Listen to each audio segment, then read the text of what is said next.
Hello, my friend. Wherever you're listening from tonight, be it a cozy bedroom in London, a quiet cabin in the American Midwest, or a late-night cafe in Paris, I want to welcome you to this journey. If you're new here or just finding yourself wide awake with me, get comfortable. Maybe grab a warm drink, dim the lights, and if you enjoy traveling into strange, hidden corners of history and imagination, consider giving this a like, and let me know in the comments where in the world you're tuning in from. I love hearing from fellow night owls around the globe. Now, take a deep breath and close your eyes if you like. Let me take you to a place that few have ever seen, a place frozen in time. We're going to Mount Athos, a remote peninsula in Greece that has been home to monks for over 1,000 years. They call it the Holy Mountain, and for good reason. It's dotted with ancient monasteries clinging to cliffs, ringing with the echo of chants in candlelit chapels. It's a world apart from the modern bustle, a sanctuary where the outside world has barely intruded. No cars, no internet, just stone monasteries, dense forests, and the endless sea stretching out below. On Mount Athos, life follows the rhythms of sunrise, prayer, and sunset much as it did centuries ago. The monks there devote themselves to God in solitude and silence. Women haven't set foot on the holy mountain in nearly a millennium by law and tradition. Only men are allowed. Stepping onto Athos feels like stepping back in time to the Byzantine Empire. You'll see bearded monks in black robes carrying flickering lanterns at dusk, and hear distant bells calling to midnight prayer. It's the last place you'd expect to find a dark secret, something that doesn't belong in a place of holy retreat. Yet tonight, under the gentle glow of the moon and the watchful gaze of ancient icons, I'm going to share with you a story buried deep in Athos's past, a story whispered in hushed tones by those few who know it. It's a tale so strange and unsettling that it almost sounds like a legend. In fact, when I first heard a hint of it during my own visit to Athos, I wasn't sure I believed it myself. But as I dug deeper, what I uncovered left me chilled and fascinated in equal measure. This is the story of the cannibal monks of Mount Athos. Yes, you heard that right. In the heart of one of the holiest places on earth, a group of monks once crossed a line that few could imagine. How did it happen? Why would men devoted to prayer and peace turn to something so unimaginable, and what became of them tonight? We'll walk those quiet stone corridors and sun-dappled forests together, unraveling a mystery that will take us from calm seas to the edge of madness. So, snuggle up and listen close. Our journey into this strange, secret world is about to begin. My journey to Mount Athos began on a crisp autumn morning. I remember watching the sun rise over the Aegean Sea as a small ferry carried me and a handful of other pilgrims toward the peninsula. The boat's engine rumbled steadily, cutting through waters that sparkled like molten gold. Occasionally, a bigger wave would make the ferry lurch. I felt my stomach do a somersault, but the excitement of nearing Athos kept any nausea at bay. Salt air mixed with the scent of strong Greek coffee that an old sailor was sipping near the bow. I clutched my permit, a thin piece of paper stamped with ornate Greek letters without which no outsider can set foot on Athos. Only 10 visitors are allowed in each day. And I felt oddly fortunate, like I'd won a golden ticket to a place beyond the everyday world. I'd long wanted to make this pilgrimage a journey into living history and living faith. The mystique of Athos had tugged at me for years, promising a taste of an older, simpler world, far removed from my busy life back home. Now, as the breeze carried the scent of salt and the unknown shoreline beckoned. I braced myself for whatever insights or adventures the holy mountain might hold for me. As the boat drew closer, the silhouette of Mount Athos itself dominated the horizon, a towering pyramid of rock and forest rising straight out of the sea. Its slopes were draped in mist that morning, and just at the water's edge I began to see shapes emerge, ancient stone walls and domed rooftops gleaming with copper in the early light. These were the monasteries, clustered along the coast or perched on impossibly high cliffs. Some looked like medieval fortresses, with high battlements built long ago to fend off pirates. Others were small and half hidden by cypress trees, more like humble hermitages than grand monasteries. I struck up a conversation with the only other foreigner on the boat, an older man from England named Peter. He had kind eyes and a neatly trimmed silver beard, a pilgrim who had visited Athos many times. As the ferry puttered along the coastline, Peter pointed to one monastery after another, calling them by their names. "That's Dionisio, clinging to that cliff like an eagle's nest. Over there is Vatopedi, one of the largest. And there, you see the white bell tower that's Great Lavra, the oldest of them all, founded in the year 963. I listened, enthralled, trying to keep the names straight. Each monastery had its own story, its own legacy of saints and scholars. Peter went on, sharing a bit of history. Great Lavra was founded by Saint Athanasius with the support of an emperor, and over 10 centuries its walls had seen emperors, patriarchs, and humble pilgrims alike. He mentioned that each community even keeps the bones of its departed monks in special ossuaries. As a reminder of mortality, you'll see piles of skulls and bones, all labeled, he said softly, as if such sights were ordinary here. I felt a curious chill at that thought, a morbid practice that yet seemed in harmony with the Athonite focus on the eternal over the earthly. We eventually docked at a small harbor, a simple pier of weathered planks at the foot of a hill. A couple of monks in black robes greeted us quietly as we stepped off the boat. One by one, our permits were checked by a stern-looking but polite monk who spoke just enough English to give basic instructions where we could find lodging, the hours of church services, reminders to respect the silence and sanctity of the place. I noticed that no woman's voice or laughter rang out from the shore. No female travelers disembarking, of course not. Here it was, as if only half the world existed. The absence of women wasn't stark or oppressive. It simply felt like a deep silence, an unspoken rule etched into the very stones and soil of the holy mountain. Peter, noticing my thoughtful expression, gave a wry smirk. "They say even the seagulls flying over Athos are male," he quipped quietly. "Otherwise the monks would ask them for passports too." I chuckled at the absurd image. The ban on women extends even to female animals on Athos, with the exception of cats, who earn their keep catching mice. It's a rule both stringent and strangely poetic, an unspoken covenant that shapes every aspect of life here. Right down to the monastery rooster strutting without any hens. According to monastic lore, the Virgin Mary herself visited Athos in ancient times and blessed it, declaring it her garden where no other women should enter. That legend has lived on through centuries, reinforcing the monk's dedication to a pure, distraction-free spiritual life.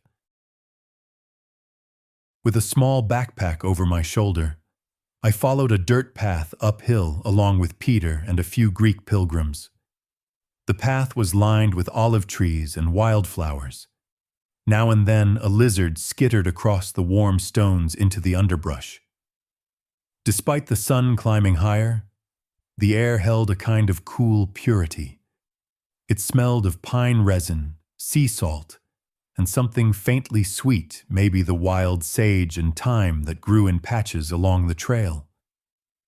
We arrived at our first stop, a monastery called St. Ioannis, not as famous as some of the others, but known for its hospitality to pilgrims. Its walls were whitewashed and topped with a red-tiled roof, reminiscent of a distant era. We stepped through a heavy wooden gate into a courtyard filled with geraniums and a gnarled fig tree at its center. A monk in his 30s with a shy smile showed us to a guest house, where simple rooms awaited just a bed with a thin mattress, a wooden desk, and an icon of the Virgin Mary flickering in the lamplight.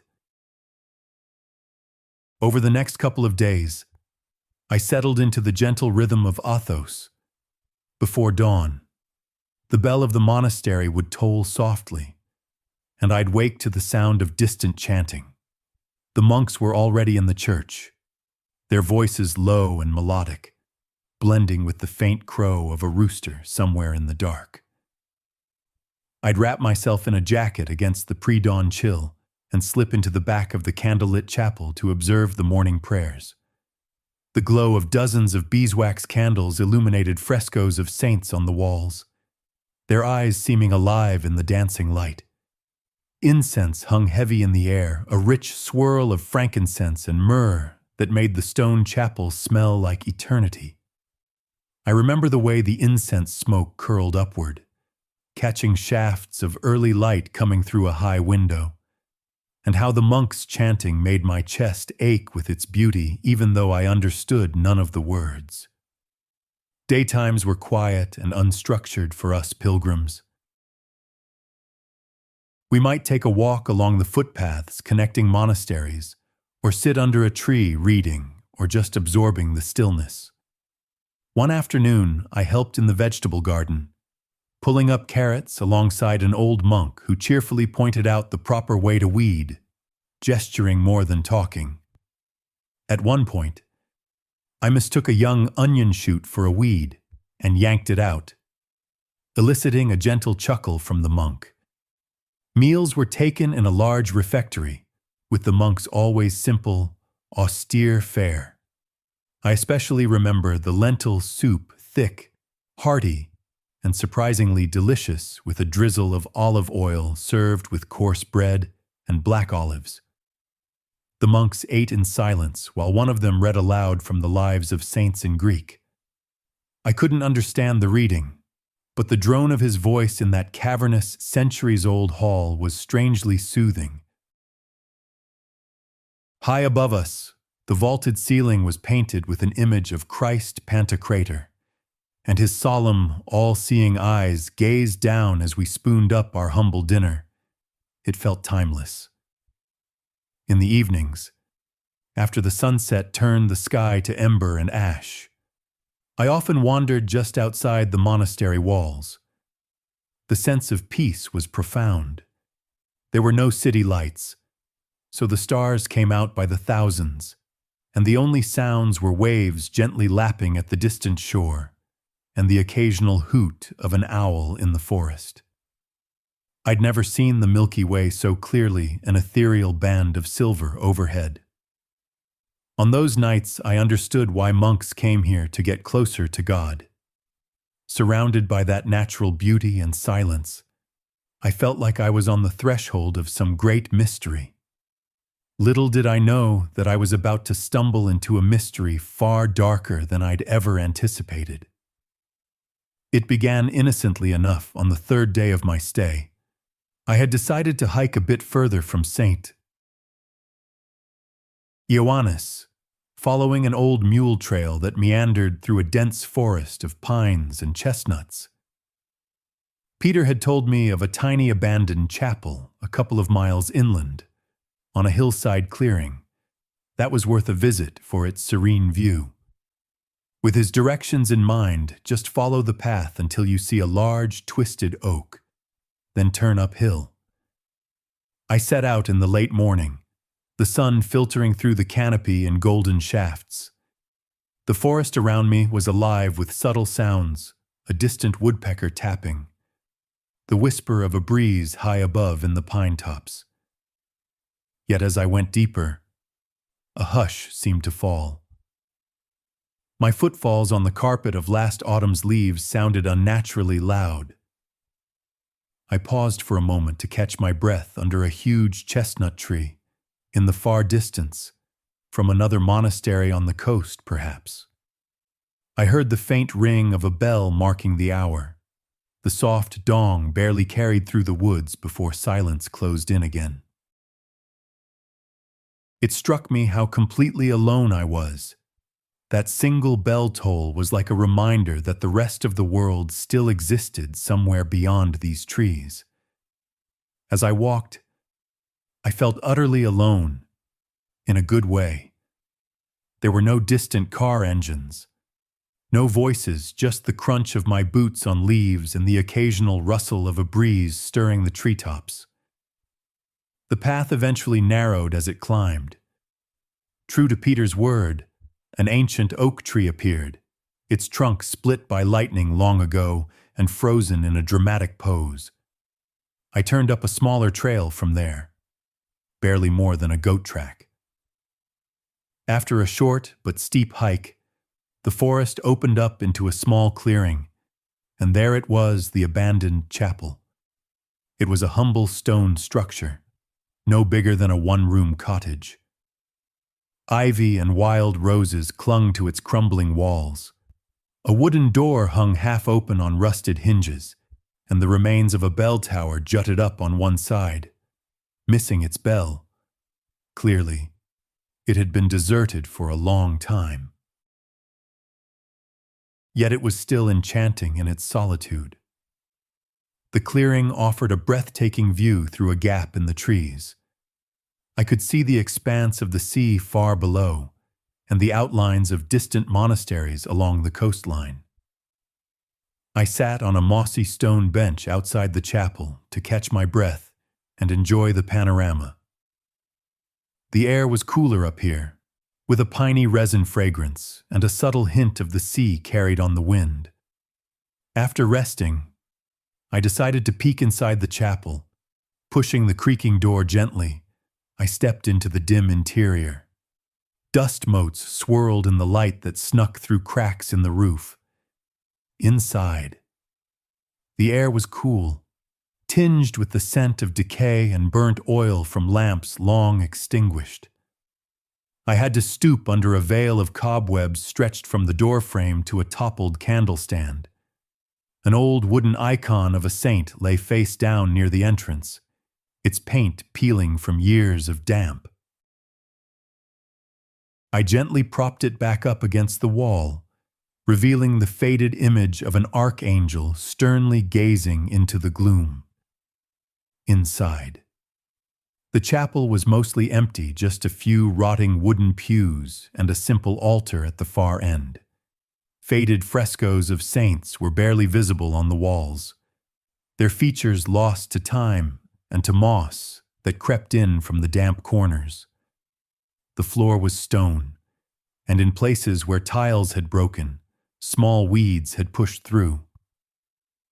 I felt a slight chill, and not just from the temperature drop in the shade. There was a sense of abandonment that hung heavy, as if the little building mourned its lost purpose. Yet, there was something else. A presence, or perhaps just my imagination sparked by the quiet and the tomb-like stillness of the chapel. I found myself whispering hello softly, as if expecting an old hermit to emerge from the shadows. Only silence answered me. I walked toward the altar, my footsteps echoing faintly. On the altar lay a few dry sprigs of herbs, rosemary or thyme, left by someone long ago. Maybe a villager from before the chapel was abandoned, or a hopeful pilgrim like me who happened upon this spot and left a token of prayer. Then I noticed a dark doorway to the right of the altar, a small side chamber. The door was missing, and darkness pooled inside. I hesitated, feeling a pang of uncertainty. My rational mind said it was just a storage alcove or perhaps a tiny crypt. Many chapels had places to keep relics or bury a revered monk. But standing there alone, my heart thumping quietly in my ears, I was aware of how far I was from anyone. Still, curiosity got the better of me. I took out my phone and turned on its flashlight, a jarring bit of modernity in this medieval setting. I admit, and aimed the beam into the darkness. The room was indeed a small side chapel or crypt. The flashlight beam revealed a low stone shelf against the back wall, and on it, I swallowed. On it sat a jumble of bones, human bones. I stepped closer, every instinct cautioning me and yet unable to stop. Yes, they were definitely human remains, skulls and femurs and ribs, neatly stacked. It wasn't a grisly mess. In fact, it looked rather respectfully arranged, like an ossuary. Monasteries on Athos often collect the bones of departed monks after burial, storing them in ossuaries as a gesture of respect and remembrance, since space for graves is limited. So this wasn't entirely unexpected.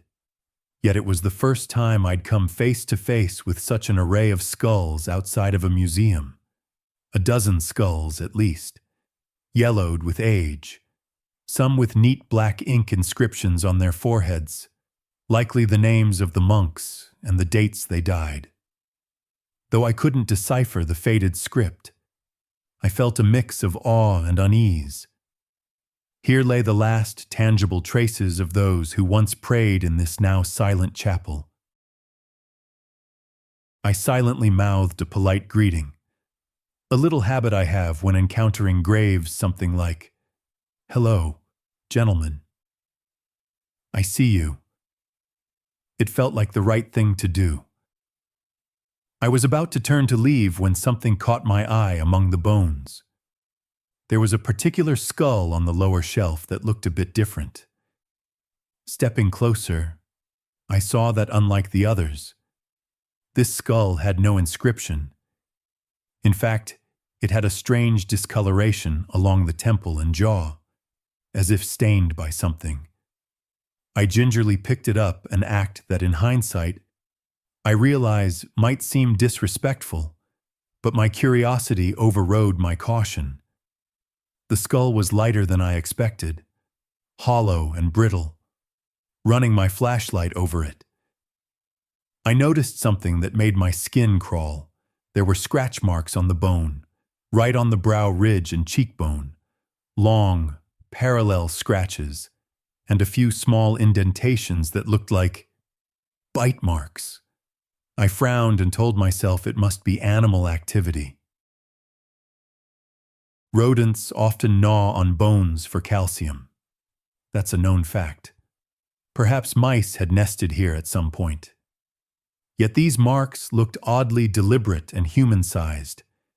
It sent an involuntary shiver through me to imagine it. At that moment, a breeze blew through the doorway, making the chapel's door creak loudly behind me. I nearly dropped the skull, my heart leaping. I exhaled and carefully placed the skull back on the shelf. It was time to head back. The sun would be setting in an hour or two, and I didn't want to navigate the forest trails by night. On my way down from the chapel, I couldn't shake the image of that skull and its strange marks. My mind started entertaining all sorts of possibilities. What if they weren't animal bite marks? Who would bite a human skull? The notion was absurd and disturbing. Maybe they were chisel marks from a gravedigger, or some natural erosion patterns. I tried to laugh it off, telling myself I had an overactive imagination. By the time I returned to St. Ioannis Monastery, twilight had fallen. The guest house was quiet, and I realized I was late for the evening meal. However, my detour had not gone unnoticed. Brother Theodoros, the shy monk who had shown me to my room on the first day, approached me with concern as I slipped into the courtyard. He was carrying an old lantern, its flame lighting up his gentle, youthful face. "You were gone long time," he said in halting English, relief evident in his tone. "We worried you lost." I apologized and explained that I'd hiked to the old chapel on the hill. At this, his eyes widened a fraction, and he made the sign of the cross quickly. "Ah, that place. Better not to go alone. Forest can be tricky." He didn't elaborate, but I sensed there was something unsaid. I considered mentioning the bones, the scratched skull, but a gut feeling told me to hold back. Instead, I just nodded and assured him I was fine and had enjoyed the adventure, not wanting to trouble him further. Brother Theodoros smiled, but it was a nervous, fleeting smile. "You come, eat something," he said kindly. "Kitchen saved some bread and soup for you, over a late supper of cold vegetable soup and bread in the now empty refectory." I ate under the watch of that painted Christ on the ceiling, all the while wondering about the chapel. Brother Theodoros had left me at the door, so I sat alone with only a single oil lamp for light. The silence in the big hall was comforting yet heavy, as if the very walls had ears and secrets. I decided that after eating, I would try gently to ask someone about that chapel. Perhaps Peter, the pilgrim who knew Athos well, might have heard something. As it turned out, Peter found me first. He popped his head into the refectory just as I was finishing up, his face curious. "There you are," he whispered, not wanting to break the silence too much. "I heard you went exploring up the hill. Quite the intrepid fellow, aren't you?"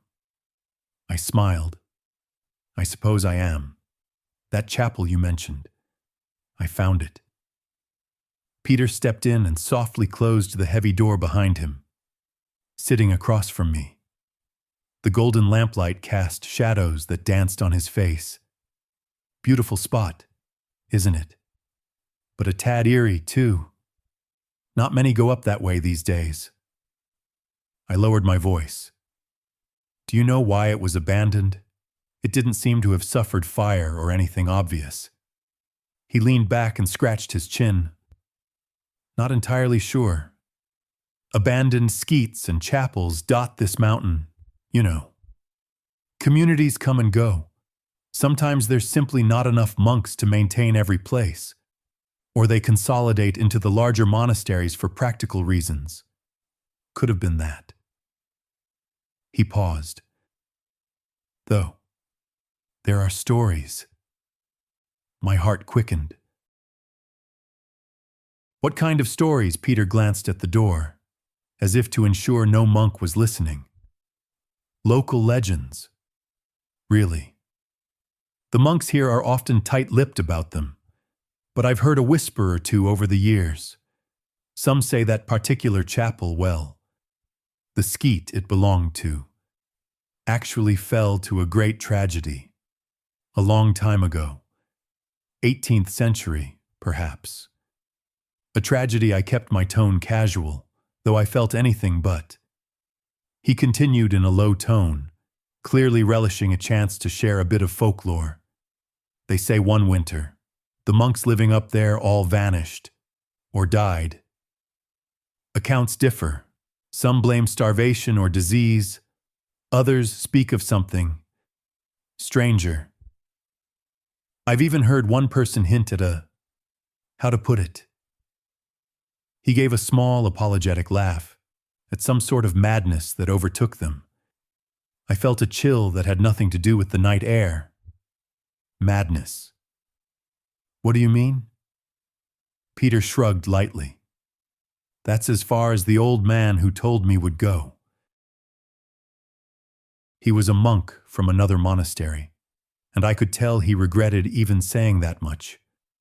When I pressed, He just said, "Pray for them. Only God knows what really happened." And that was that. We sat in silence for a moment, the weight of his words sinking in. Only God knows what really happened. I thought of the bones, the skull with its marks. My voice came out softer than before. When you visited that chapel, did you see the bones? Peter's eyebrows rose, and he nodded somberly. I did. The ossuary in the side room. You mean, quite a sight, isn't it? Though many Athos monasteries have those, it's not unusual. True, I conceded, but there was one skull. It looked different, like it had been.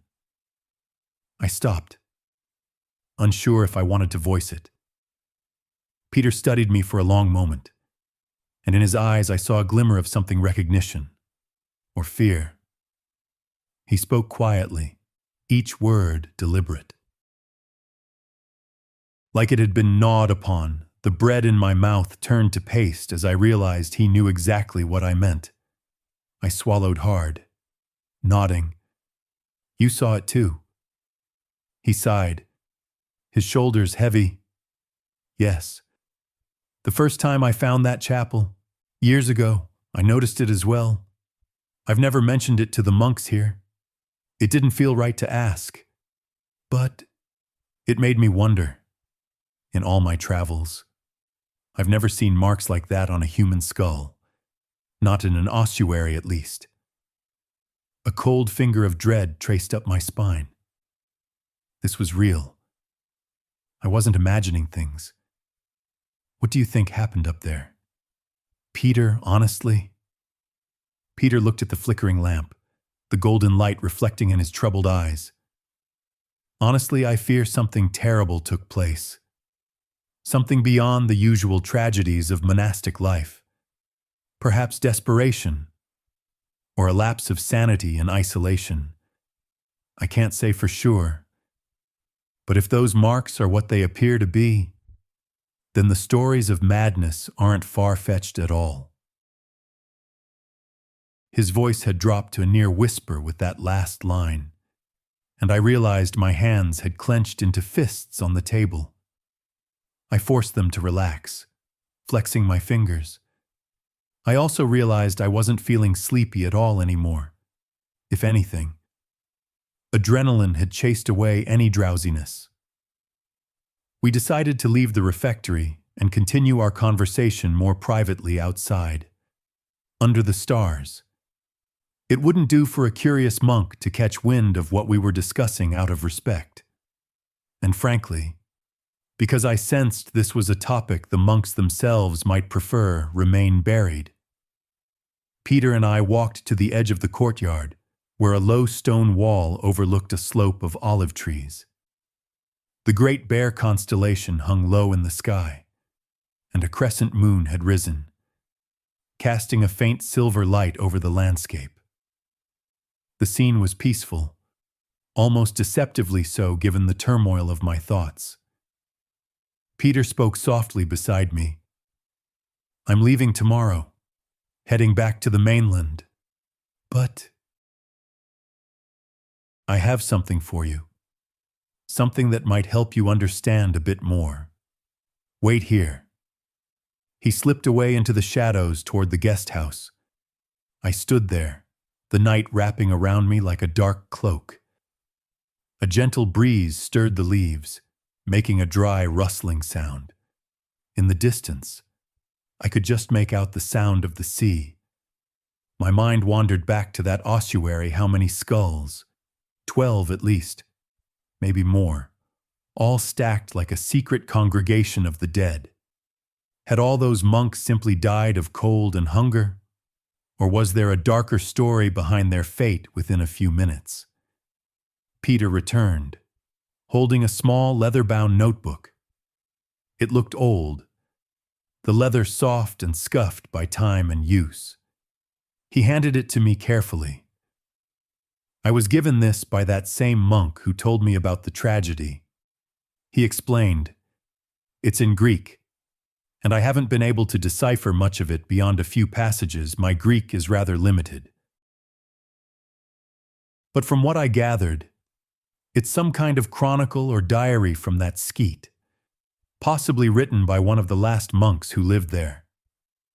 I suspect it might hold clues to what happened. I didn't mention it earlier because I wasn't sure if I should share it, but I feel you might be the right person to look into this. Consider it a parting gift, or a burden I'm passing on. Perhaps. He gave a wry smile. I was stunned by this revelation and the trust he was placing in me. The notebook felt heavier than it looked, laden with expectation and mystery. "Thank you," I said sincerely, flipping gently through the first few pages under the moonlight. The script was indeed Greek, handwritten in a neat but old-fashioned hand, with occasional blotches of ink. "Why didn't the monk who gave it to you translate it? Did he say anything about it?" Peter shook his head. He was old and spoke little English. He just told me, "One day, someone will find the truth." Not for curiosity, but so prayers can be said truly. At least, that's what I think he meant. He pressed this into my hand and made me promise I wouldn't show it to anyone here on Athos. Perhaps he worried about stirring up painful memories or angering his brethren. I honored that promise by keeping it to myself until now. I understood. Foreigners poking into a grim chapter of the Holy Mountain's past would not be looked upon kindly by the monastic community. For them, it was likely an episode best forgotten or kept quiet. Peter laid a hand on my shoulder warmly. "I saw how you looked tonight, curious and compassionate, not just thrill-seeking. I think if anyone should have this, it's you.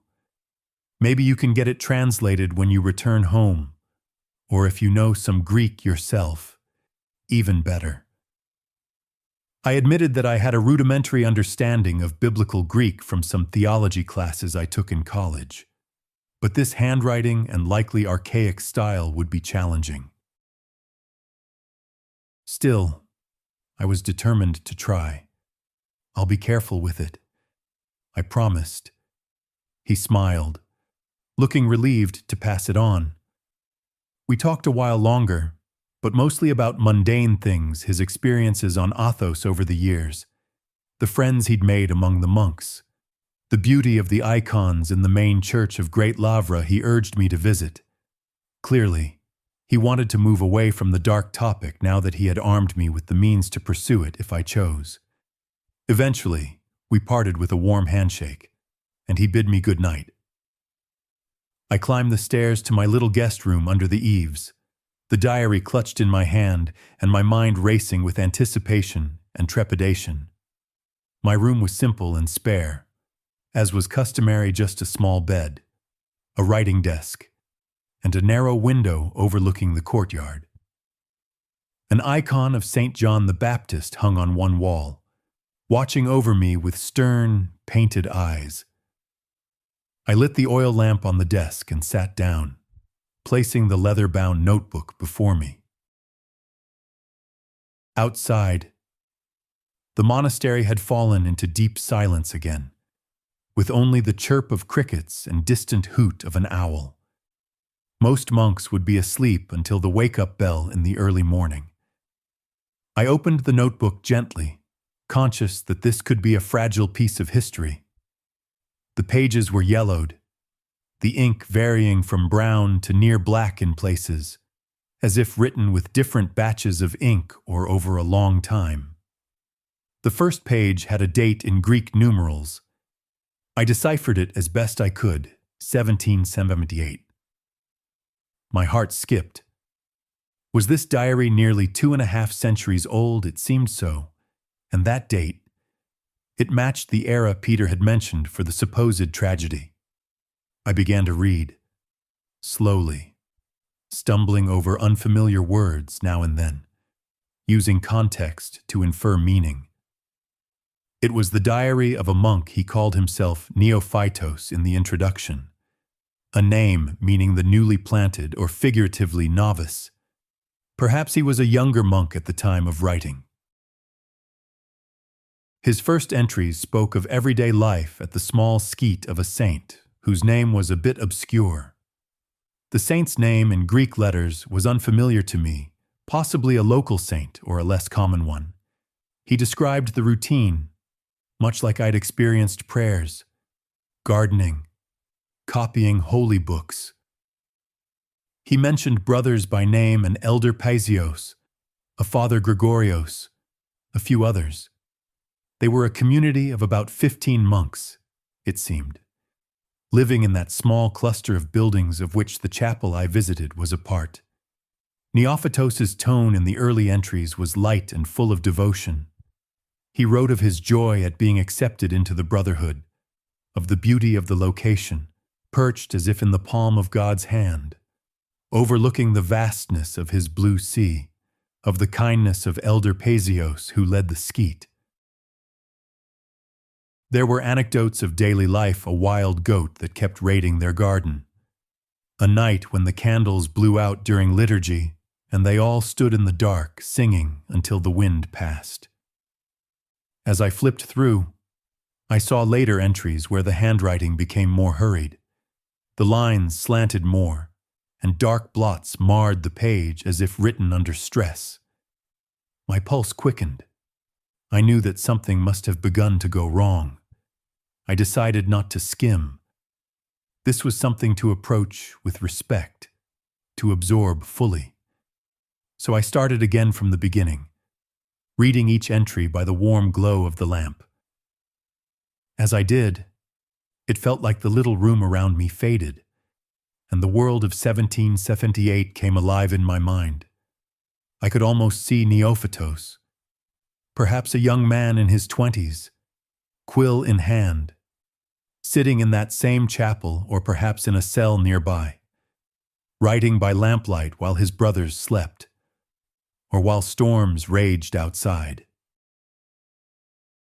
I could smell the old ink and salt in the air he described, hear the distant thunder of winter seas crashing against the cliffs below. What follows, I will share with you as best as I can, translating and paraphrasing Neophytos's account, and sometimes quoting directly when his words are particularly evocative. It is his story. After all, the story of what happened to the monks of that forgotten place. And as you listen, remember this isn't a ghost tale spun purely from imagination. This is drawn from an actual account written by someone who lived through these events. That knowledge lent every word a gravity that kept me glued to the page, even as a knot of dread tightened in my stomach. I felt like an unwitting confessor to a long-ago crime, or an archaeologist uncovering a tomb sealed in time. What I read in that diary changed the way I looked at holiness, at desperation, at the fine line between faith and fear. Let's go back now, together, to the winter of 1778 on the holy mountain of Athos, to a small monastery perched above the Aegean Sea, where a group of devoted men faced something they never expected, and neither did I. Neophytos's chronicle begins in the late autumn of 1778. At first, life in the skete carried on as usual, albeit with growing concerns about the approaching winter. The skete dedicated to a certain saint, the name is obscured a bit in the handwriting. Perhaps Saint Niphon or Saint Nectarios was small and perched high on a cliffside. It consisted of the main chapel, the same one whose ruins I later visited, a few cells for the monks, a kitchen and refectory, and a tiny library. Clustered around these buildings were terraced gardens and a sheep pen. Usually, the monks of the skete were self-sufficient, growing vegetables and keeping a few goats and chickens, supplemented by supplies brought by boat every couple of months from the larger monasteries or nearby villages on the mainland. As November came, Neophytos wrote of how the sea turned rough earlier than expected. The supply boat that was due with winter provisions was delayed. He described standing on the cliff's edge with Elder Paisios, the leader of their community, watching the horizon for any sign of a sail. Weeks passed with none. The winds grew fierce, churning the Aegean Sea and sending salty spray up the heights of Athos's cliffs. Despite this, the monks prepared as best they could. They salted what fish they'd managed to catch in the autumn, gathered olives in barrels, dried some fruits and herbs. They patched their robes and blankets, knowing they'd need every layer when the cold truly set in. Neophytos's early winter entries still carried hope. He mentions how brother Dionysios, the Skete's cook, managed to make a celebration out of their meager St. Nicholas Day meal on December 6th, using a little oil and wild garlic to spice the lentils, and even producing a small amphora of wine that had been saved for a feast. They all drank a cup in honor of the saint, warming their bellies and spirits. Around the fireplace that evening, the older monks recounted stories of Athos in years past, how sometimes they'd be snowed in for weeks, but how the Lord always provided in the end. There was laughter and faith, and Neophytos notes how safe he felt under the wing of his elder monks, like a sparrow in a well-built nest. But outside, the winds howled, and the boat did not come. By Christmas, a deep unease had settled over the community. The diary describes a grim holiday. Snow had fallen heavily in mid-December, blanketing the steep paths and making travel by foot treacherous. One of their 2 remaining goats slipped off a ledge and died, leaving them with only a single nanny goat for milk. The vegetable stores were dwindling. They had enough dried legumes and grains to last maybe another month, rationed carefully. Neophytos wrote how they all grew thinner, belts cinched tighter by the day. Yet, still they maintained the daily cycle of prayers, finding comfort in the familiar rituals. On Christmas Eve, instead of the usual modest feast, they had only thin broth. Elder Paisios delivered a homily that night in the candlelit chapel, his breath visible in the cold air as he spoke. He urged them to trust in God's providence and compared their trial to the Holy Family, finding no room at the inn despite hardship. God was with them. Neophytos confessed in his writing that he clung to those words, fighting off a gnawing fear that had started to take hold in his mind, the fear that help might not arrive in time. The first tragedy struck shortly after the new year. A monk named Brother Porphyrios, who was already in frail health, succumbed likely to pneumonia or some illness exacerbated by malnutrition and cold. Neophytos describes the sorrow of the brotherhood as they carried Porphyrios's body to the tiny cemetery plot behind the chapel in the frozen ground. They dug as best they could in the icy earth, said their prayers, and laid him to rest without a coffin, as was the custom, wrapped only in a simple shroud. It was a sobering moment. Porphyrios was elderly, and his death was not a shock, but it underscored their vulnerability. They hoped perhaps with the turn of the year, the weather might relent. Sometimes January brought calmer seas and a thaw, but not this time. January 1779 came in with a fury. Neophytos recorded nearly constant storms, torrential rains, gale winds, and then more snow. Avalanches of snow from higher up the mountain buried some of their stored firewood and collapsed a small tool shed. There was no way any boat could land at their tiny dock below the cliffs in those conditions. Worse, their connection to the rest of Athos a narrow path snaking down the slope toward the nearest larger monastery. Perhaps Great Lavra was rendered impassable by deep snow and fallen trees. They truly were cut off, like an island within an island. Days turned into weeks. The monks tightened their belts literally and figuratively. Rations were cut further. Breakfast porridge became thinner until it was mostly hot water with a sprinkle of cornmeal. Dinner was often just a few olives and a chunk of hard bread if they were lucky, or boiled grass and nettles foraged from under the snow. Neophytos wrote of the sharp pangs of hunger that became his constant companion. He and a few others tried to set snares for birds or rabbits in the woods, but the wildlife seemed as scarce as food, perhaps also driven off by the extreme weather. He describes one day where they found a gull, likely blown inland by the storm, lying dead near the compound. It was half frozen and pitifully thin. Nonetheless, Brother Dionysios plucked and roasted it with herbs. They divided that small, tough bird among a dozen men. It amounted to little more than a few bites each, but Neophytos admitted he savored it as if it were a grand Christmas turkey, grease dripping from his lips. The thought of how hunger can make a man relish even the most unappetizing fare is recorded with a kind of astonishment in his tone. He philosophizes briefly in the diary, noting how the lack of food made them realize the fragility of the body and how much of their daily thoughts became centered on eating, an irony not lost on him, since as monks they were supposed to transcend bodily desires through prayer. I fear, he wrote in one entry, that empty stomachs make for a loud chorus in the mind, drowning out the still small voice of God. As January dragged on, more monks fell ill. Brother Gregorios developed a racking cough and fever. Without proper medicine or sustenance, his condition worsened.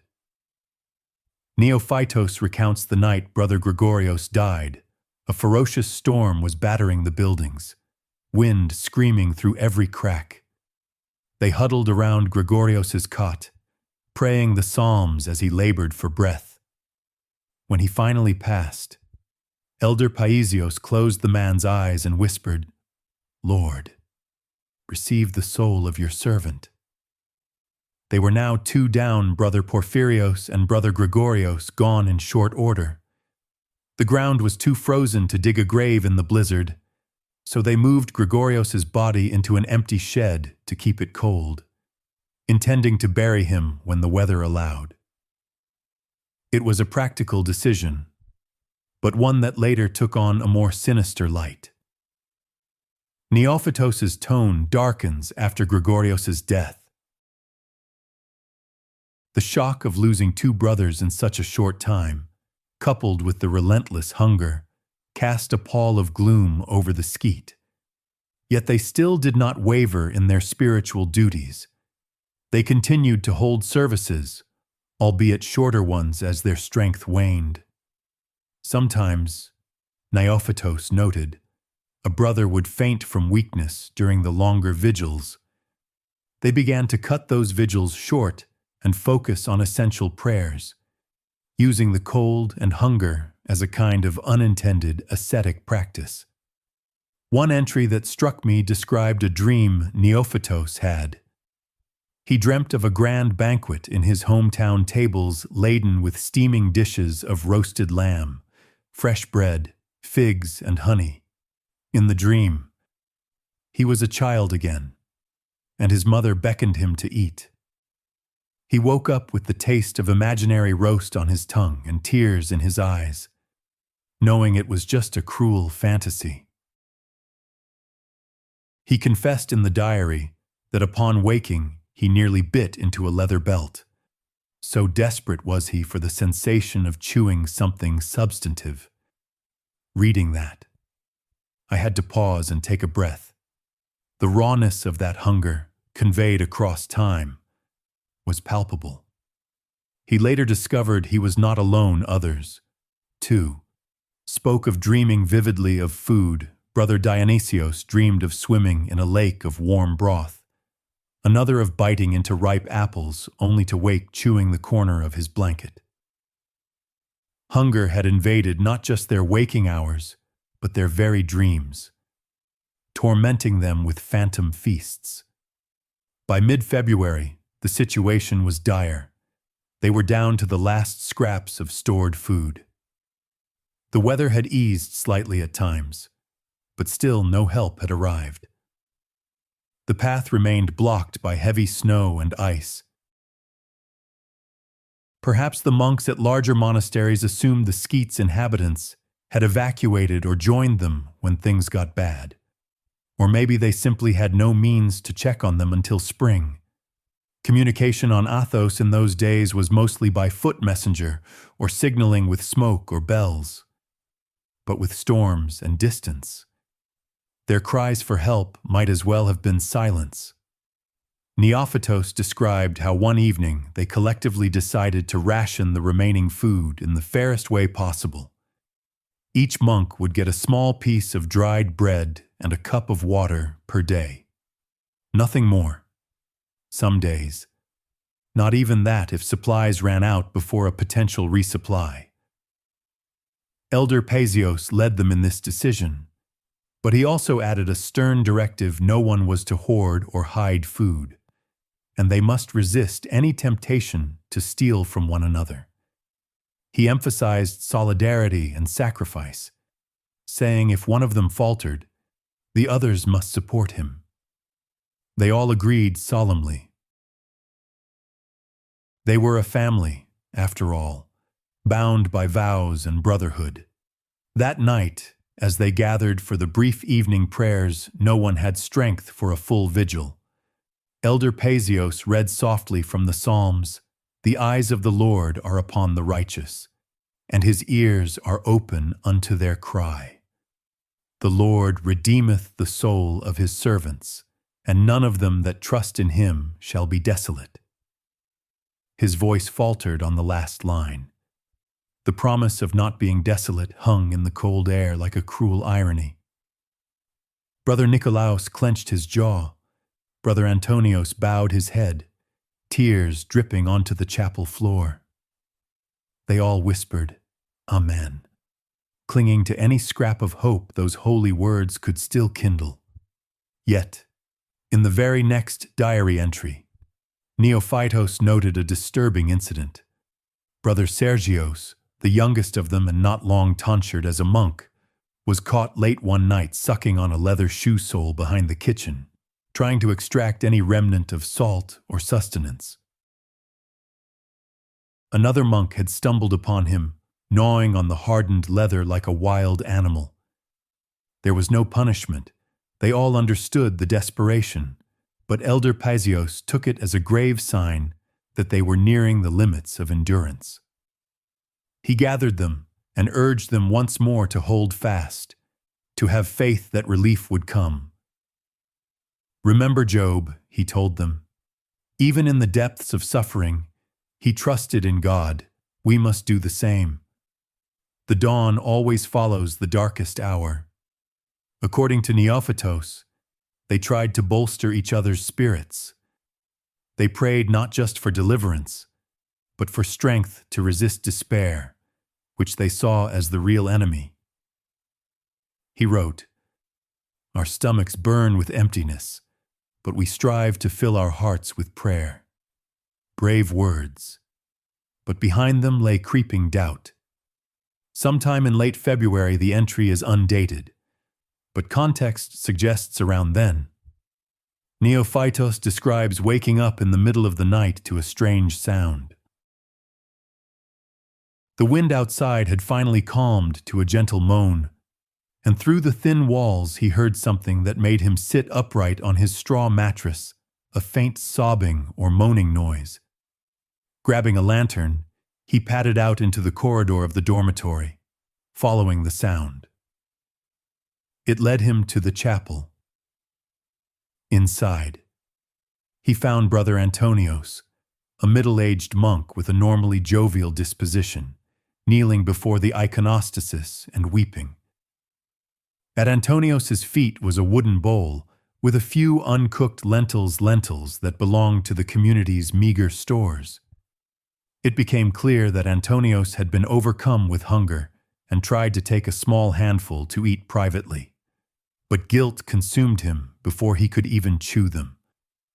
Antonios kept apologizing to God and to Neophytos, tears streaming down his hollow cheeks. Instead of anger, Neophytos felt a swell of compassion and sorrow. He helped Antonios back to bed and said nothing to the others, not wanting to shame the man. However, by the next day, Antonios himself confessed publicly to what he'd done, placing the lentils back and begging forgiveness. The others did forgive him, of course, and Elder Paisios said gently, "We are not angry, brother. We are all being tested. Let us pray that none of us fall into temptation again." But this incident was another crack in their resolve. At this point, the diary entries become shorter, the handwriting more erratic. It's possible Neophytos was weakening to the point where writing was arduous, yet he continued to document what he could, perhaps sensing that if he did not, no one else might ever know what happened. Neophytos's diary, early March 1779. Our misery is beyond words. All day I have felt a fire in my stomach, not of warmth, but of emptiness burning me from within. Brother Iakovos tried to stand for evening prayers and fainted. We lifted him, barely conscious, back onto his cot. The wind outside howls like a chorus of demons, and inside we huddle and whisper prayers for relief. I am so hungry that I found myself looking at the leather of my sandal and imagining chewing it. God forgive me. I do not know how much more we can withstand. Another monk died around this time, Brother Athanasios, who had been one of the stronger ones. Ironically, Athanasios simply did not wake up one morning. It seems his heart gave out in the night, weakened by hunger and cold. They found him in his cot, a peaceful expression on his face. He was relatively young, perhaps in his 40s. This death shook them all deeply. If a hardy man like Athanasios could slip away without warning, what did that mean for the rest of them? Neophytos recounts something particularly haunting here. After Athanasios's body was prepared again, placed in the shed with Gregorios's, since the ground was still solid ice, Elder Paisios decided to hold a council. The surviving monks, now numbering perhaps around 11 or 12, gathered in the chapel. By the weak morning light filtering in, they confronted a grim topic. They had to consider leaving the skeet to seek help, or they might all perish. This was not an easy proposition. Traveling by land in their state was perilous. The nearest monastery was hours away in good weather for a fit person, for starving, weak men in winter conditions. It could be impossible, but doing nothing was also a death sentence. They debated possibilities, splitting up versus staying together, trying to send the most able-bodied ahead to seek aid, or all marching out as a group so they could support one another. Brother Iakovos, who was perhaps second in seniority, volunteered to attempt the journey with 2 others. He said he would leave at first light the next day, taking the last bit of dried figs as emergency rations. Elder Paisios was hesitant, but finally agreed that it might be their only hope. They chose the other 2 monks. One was a younger, athletic man named Methodios, and the other was Brother Sergios, the one who had gnawed the shoe leather. Sergios insisted he go. He wanted to atone for his lapse, and he also had youth on his side. Neophytos was not chosen, perhaps because he was slightly built and showed signs of exhaustion. He wrote how guilty he felt watching the trio prepare to depart, knowing he would stay behind. Part of him was relieved his feet were swollen with chilblains, and he wasn't sure he could have made it far, but another part felt cowardly for remaining. The next morning, Iakovos, Methodios, and Sergios set off. The weather was cold but clear for once. The remaining monks gathered at the gate to send them off with prayers and the scant hope that perhaps the trails had become navigable. Elder Paisios gave them a blessing, making the sign of the cross over each. They each carried a staff and wore their warmest cloaks. The diary notes that they looked gaunt but determined as they disappeared down the snow-laden path, leaving the rest behind with heavy hearts. For days after, the remaining brothers waited, hoping to hear a signal or see a messenger returning. But instead, fate dealt them another cruel blow. A storm swept in again.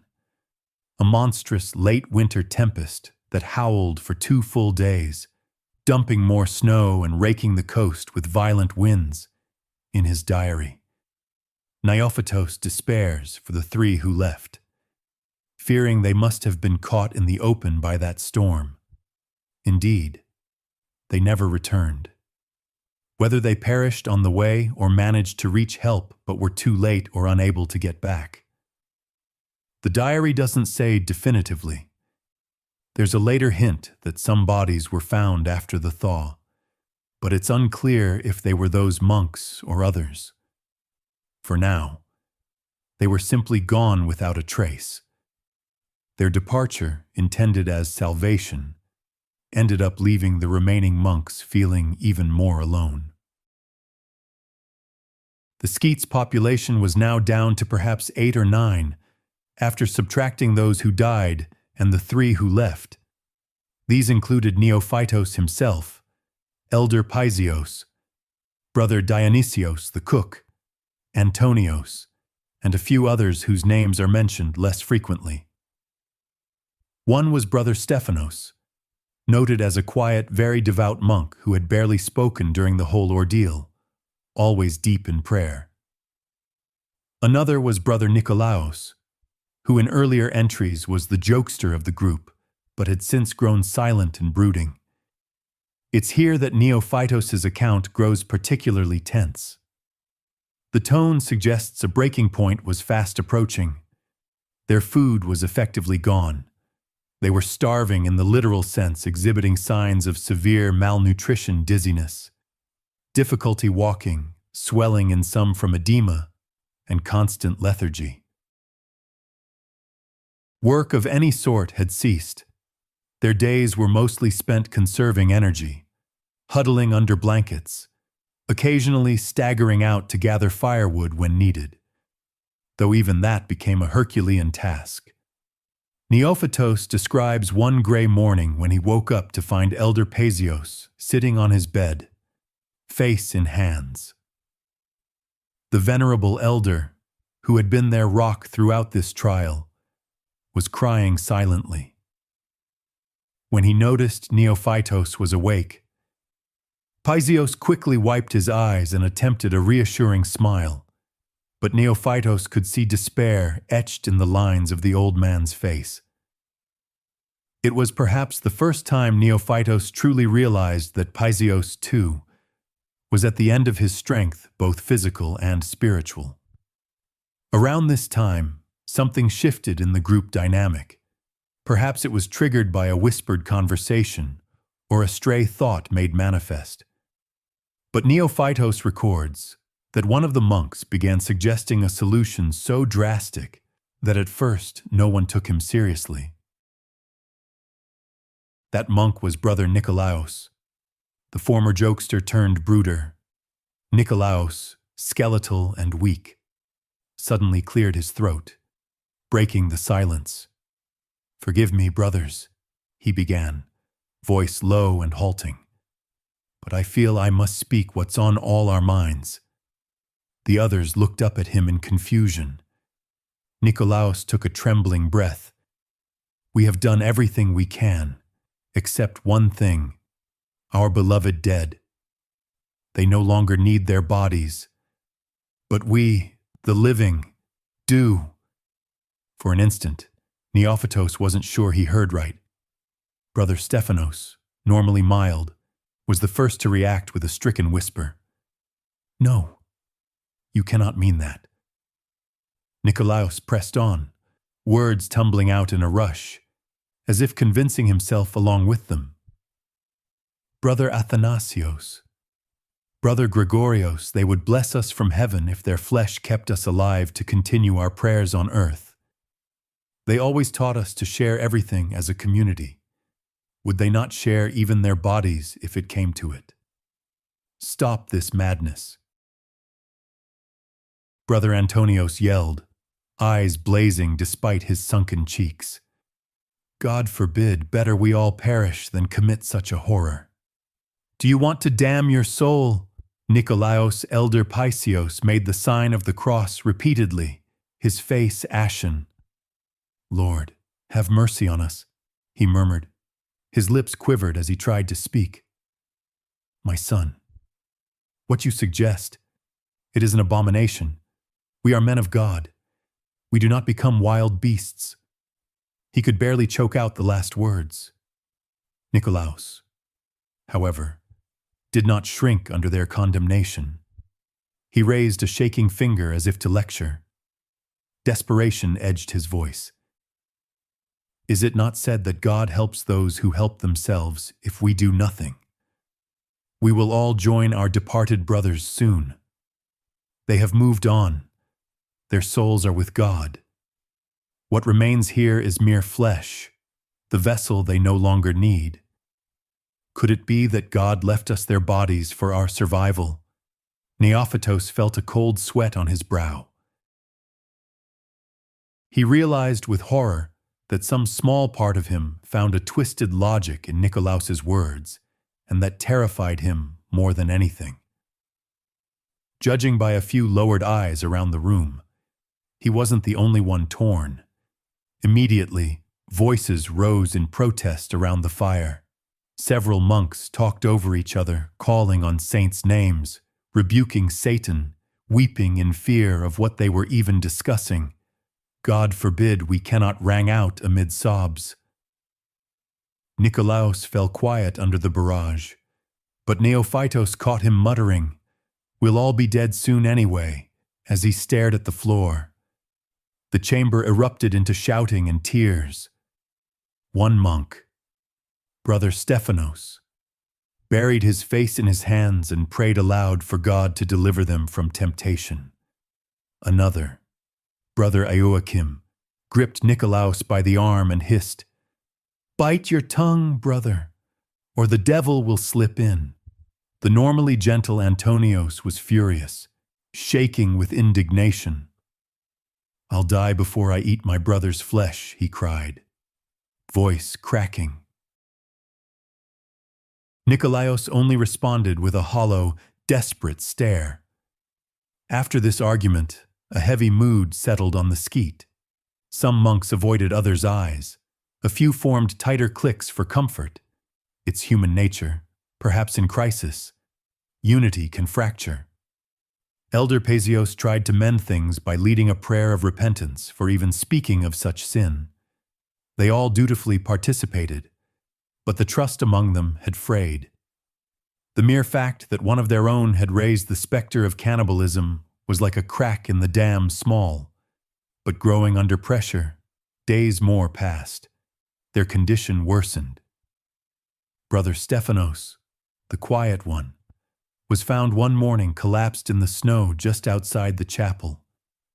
It seems he'd gone out before dawn, perhaps delirious, maybe to do his morning prayers privately, and lost consciousness in the cold. They brought him in, but he was barely breathing. He never fully regained consciousness and died by that night. This death was number 4, not counting the 3 who left. Neophytos wrote that as they once again placed a body in the now gruesomely filling shed, a numbness overcame him. Stephanos's death did not even elicit tears from many. There were no fluids to spare. Or maybe their emotions were just blunted by starvation. He noticed Brother Nikolaos standing by, looking at the bodies of Athanasios, Gregorios, and Stephanos now wrapped in cloth and stacked like cordwood in the freezing shed. Nikolaos's face was unreadable, but Neophytos knew what likely lingered in his mind. And he was afraid because a part of him, small but growing, wondered if Nikolaos was really mad, or just ruthlessly pragmatic. The tipping point came one night shortly after. Neophytos doesn't specify exactly how the decision unraveled. Perhaps it wasn't a single decision, but a cascade of small concessions to necessity. He recounts waking up to a peculiar smell, something he hadn't smelled in months, the rich, savory scent of meat cooking. Disoriented, thinking he was dreaming of that childhood banquet again, Neophytos followed the scent to the kitchen. There, to his astonishment and horror, he found Brother Dionysios at the hearth, stirring a pot over a low flame. Dionysios turned with a start as Neophytos entered. The cook's face was gaunt and ghostly in the firelight, but there was a wild, guilty look in his eyes. Neophytos looked past him to the pot and saw inside a simmering broth with chunks of something pale and fibrous. The realization hit him like a blow. Dionysios had done it. He had carved flesh from one of their dead. Neophytos immediately felt bile in his throat. He demanded to know what Dionysios had done. The commotion drew others. The remaining monks shuffled in, drawn by the rare smell as well. Elder Paisios was among them, and upon seeing the scene, he looked as if he might faint. Dionysios began to sob, blubbering out explanations between heaving breaths. According to Neophytos, Dionysios confessed that Nikolaos had come to him earlier that evening with part of Brother Stephanos's leg, already cut from the body. Perhaps Nikolaos thought the cook would know best how to prepare it.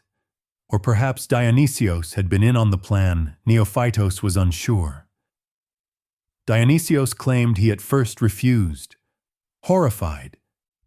But Nikolaos begged, saying that if they didn't do this, Nikolaos himself would surely die by next sunrise. What use is the flesh to Stephanos now? Nikolaos had supposedly argued. It could save the living. Dionysios, delirious with hunger himself, finally gave in. He salted and washed the piece of flesh, cut it into pieces, and set it to boil with some herbs to mask any telltale taste or odor.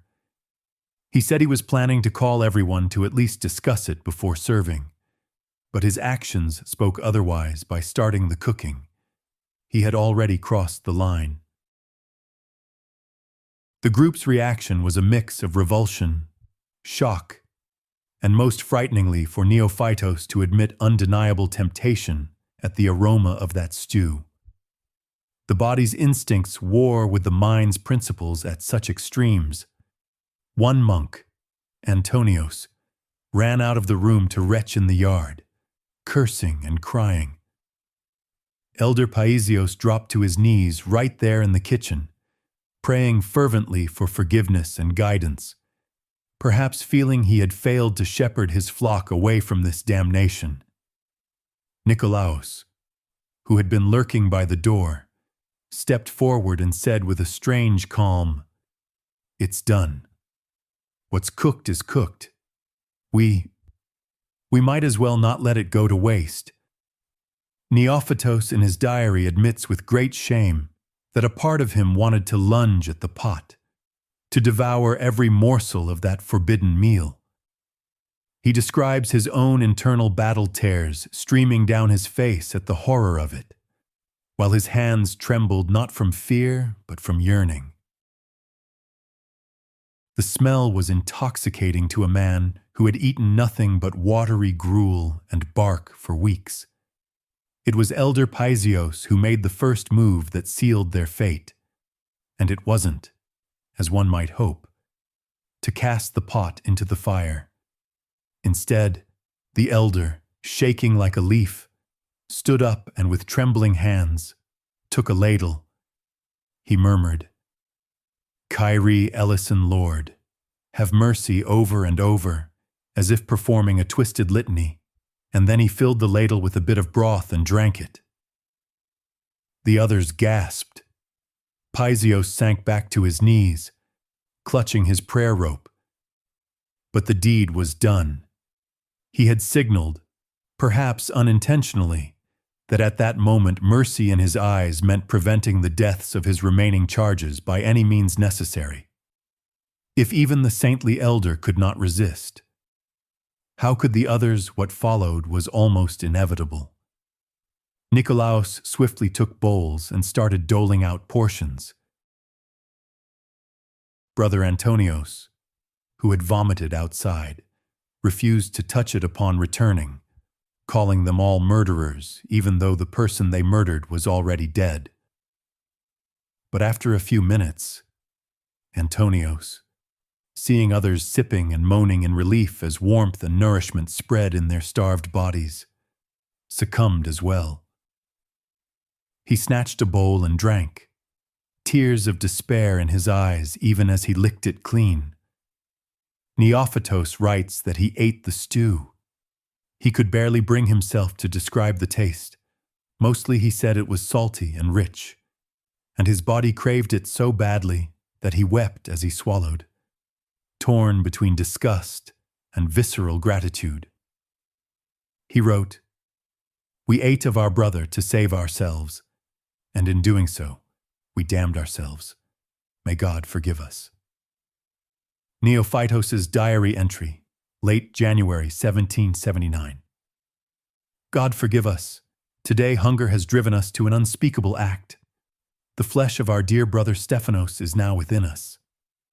My hand trembles to record this. Never did I imagine we could fall so far.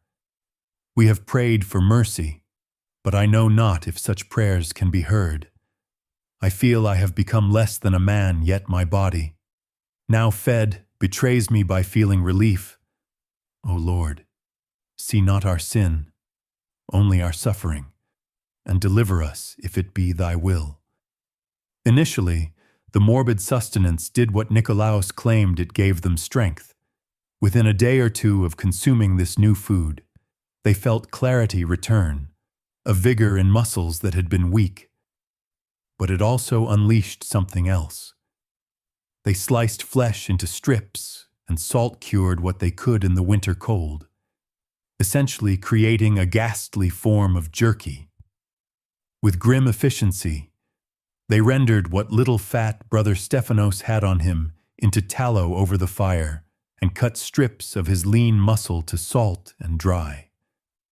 Those gruesome slivers were hung in the cold side chapel to stiffen into a vile kind of dried meat. No morsel was wasted. Even marrow was cracked from his larger bones and slurped down as broth. Their holy skeet had become a charnel house and a smokehouse all at once. The diary chronicles the psychological toll now. Guilt weighed heavily on some, while others began to rationalize or retreat into a kind of hardened numbness. Elder Paisios was one who sank into deep guilt. After the first meal, he couldn't bring himself to eat again for a while.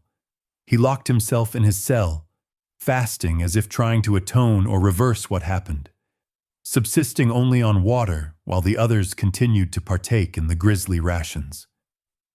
Paisios spent hours chanting prayers of repentance, and Neophytos could hear him weeping late into the night. One afternoon, Neophytos found Elder Paisios in the chapel, lying prostrate before the altar. The old man was weak as a shadow.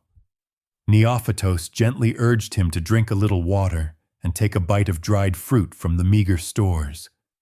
But Paisios refused. His eyes, once so full of gentle authority, were red-rimmed and haunted. I have led you all into perdition. He whispered to Neophytos. I should have been stronger. I should have forbidden it absolutely.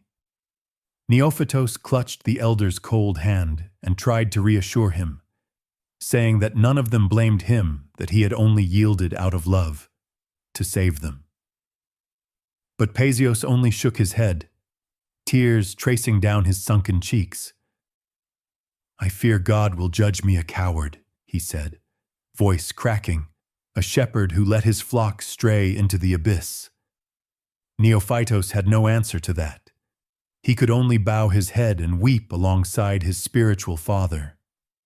Brother Antonios, similarly stricken with guilt, joined Paisios in abstaining after that initial meal. He kept muttering that it was a test, and they had failed, that none of them deserved to live after what they did.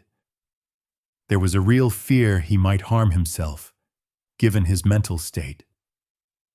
On the opposite end, Nikolaos seemed to transform in a troubling way. Perhaps because he was the one who first urged this path. Success in staving off starvation emboldened him. Neophytos describes Nikolaos walking about with a more energetic step, his eyes brighter not just with vitality, but with something like pride or possessiveness. Nikolaos spoke of practical matters, how best to ration the remaining flesh, how they could survive now potentially until spring if careful.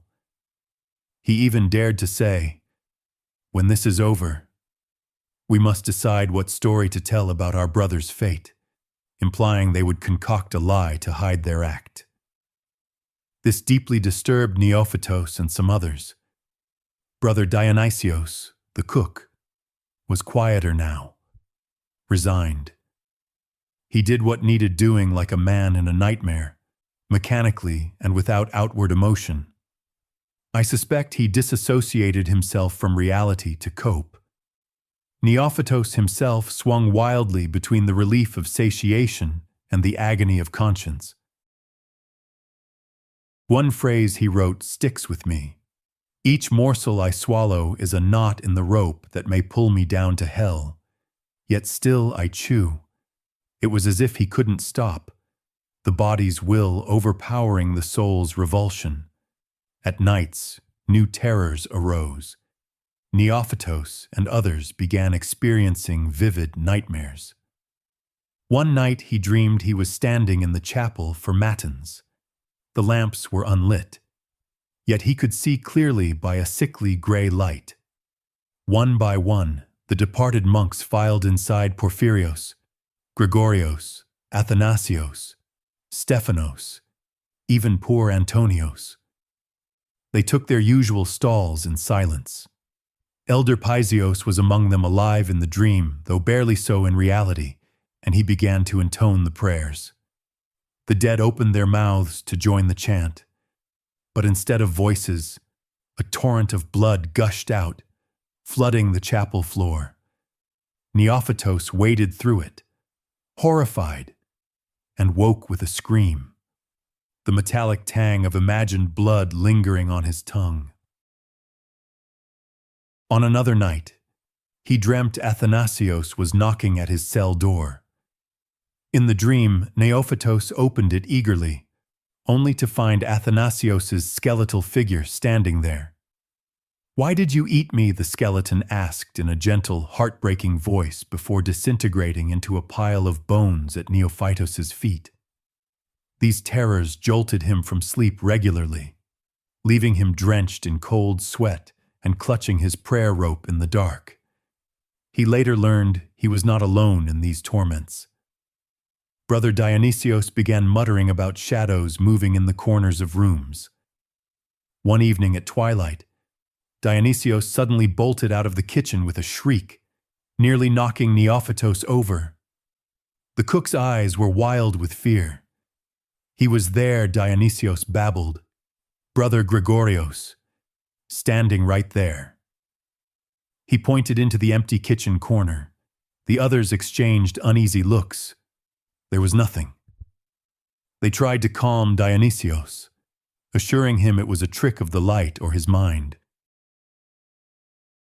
But Neophytos, stepping into the kitchen, saw the cleaver lying on the floor and a bowl of broth spilled across the stones. Dionysios had seen something in his guilt-driven hallucination, enough to scare him away from his cooking. After that, none of them could ever feel alone in the dark. Every flicker of the lamp seemed to hide a reproachful specter. At times they all heard uncanny things, a soft sobbing from the direction of the shed where bones were stored, or faint whispers in the hallways just beyond the edge of hearing.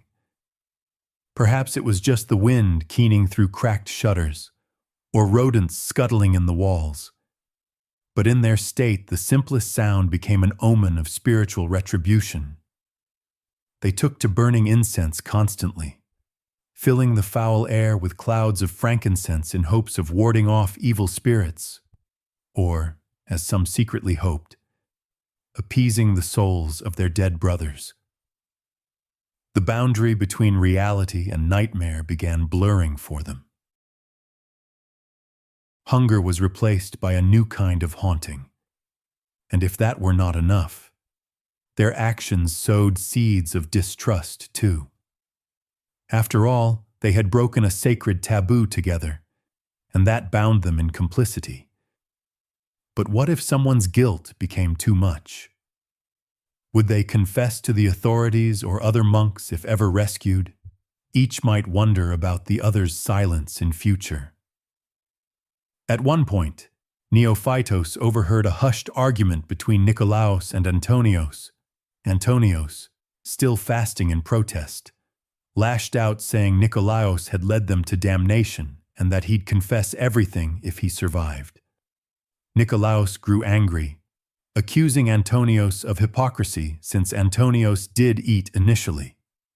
The argument got heated. Elder Pyzios intervened as best he could, despite his weakened state, imploring them to keep peace. But Neophytos could see that Nikolaos had grown protective of their dark choice. He wasn't going to let anyone make him feel it was wrong now. In his mind, it saved them. Period. Perhaps a part of him relished that feeling of control or survival against odds. Tensions escalated one night when Brother Antonios went missing. They found him by the chapel, at the graveyard, kneeling by the undug grave of Porphyrios, the first who died early on. Antonios was delirious, perhaps trying to pray or seeking forgiveness directly from the dead. They brought him back in. But the incident alarmed Nikolaos, who whispered to Dionysios and Neophytos that if Antonios didn't snap out of it, he might jeopardize their unity and survival. It's implied he thought Antonios might harm himself, or perhaps attract unwanted spiritual attention. That raises a point. These were devout men. And after breaking such a taboo, some probably feared demonic influence or divine punishment. I believe Elder Pyzios thought their souls were in peril. He even attempted an exorcism prayer over all of them one evening, according to Neophytos, saying that the devil must have tempted them into this act.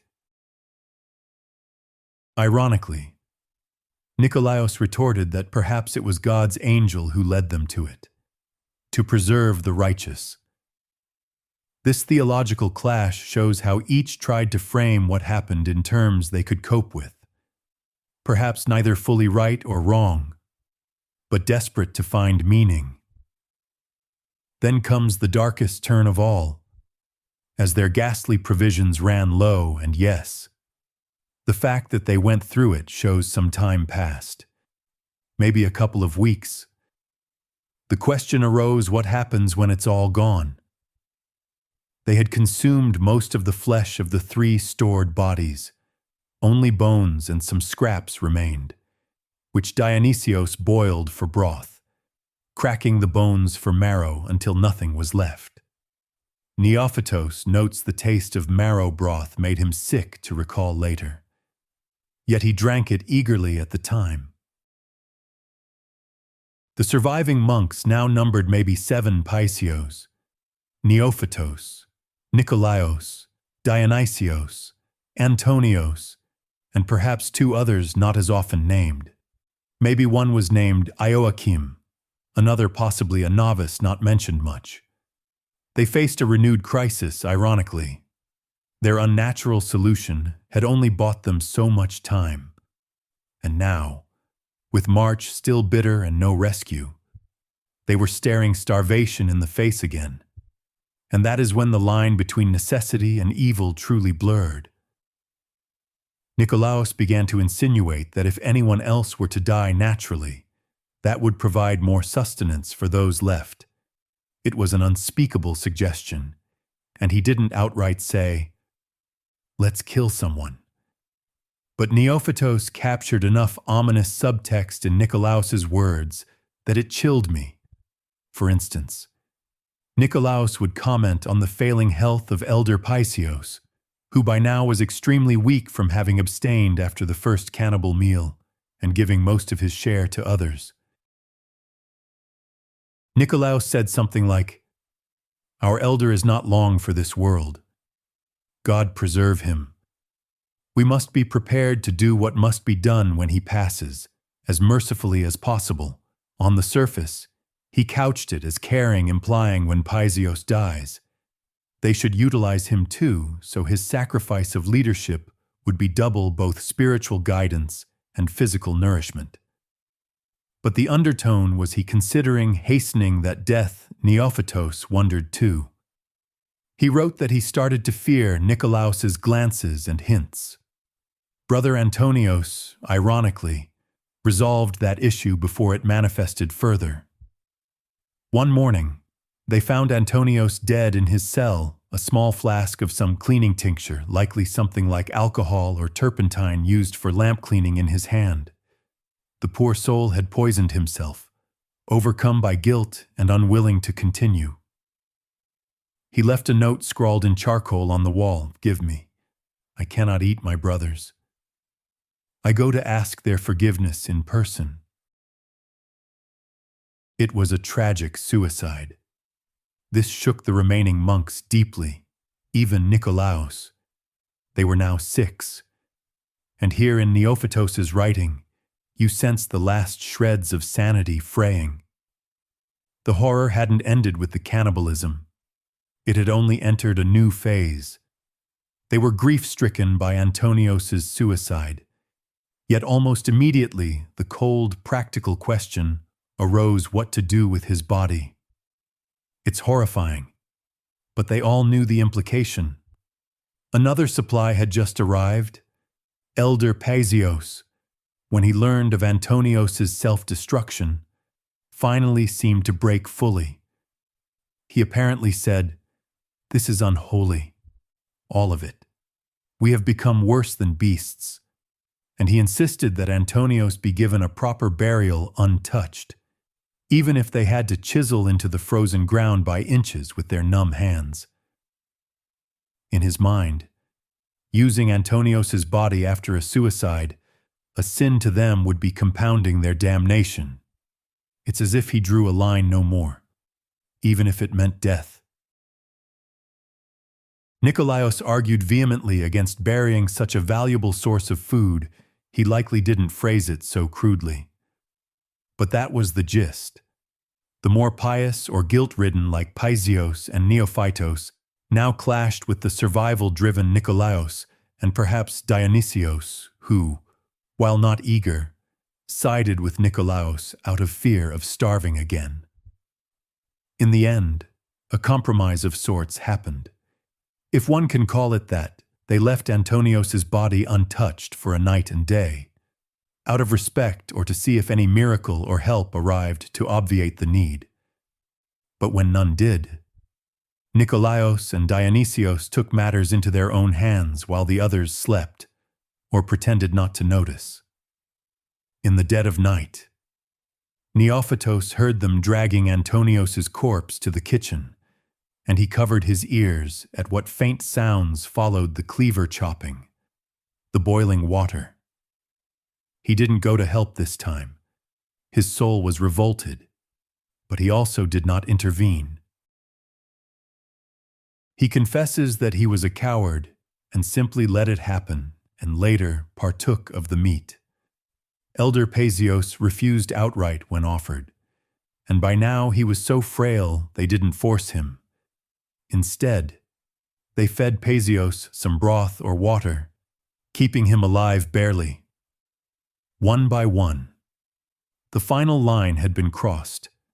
What began as survival by eating the dead had turned into effectively hastening death, at least in the case of Antonios, though he killed himself. That event was arguably precipitated by their prior actions. Now even suicide became another means to eat. It's a chilling thought, how quickly all moral structure broke down.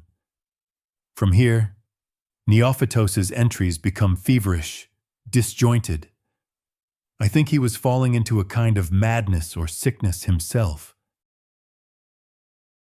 Nutritionally, human flesh had kept their bodies from dying, but it wouldn't protect their minds from the horror, nor supply all needed vitamins indefinitely. Scurvy or other issues might have set in, plus the stress and possible disease from such diet. He mentions fevers and stomach pains hitting some of them, perhaps rot or disease in the meat, or just their bodies protesting. There are accounts of them hearing whispering voices at night that no one could locate. Brother Dionysios at one point ran out of the kitchen screaming that he saw Gregorios, one of the dead, standing in the corner with half his face eaten. Nikolaos tried to slap sense into Dionysios, telling him it was just a shadow and guilt playing tricks. Elder Paisios was drifting in and out of lucidity, praying constantly or deliriously, speaking to people who weren't there. Possibly visions of the Virgin Mary or angels, or maybe the dead monks. Neophytos wasn't sure. The weather by late March had begun to improve slightly. The snow was melting.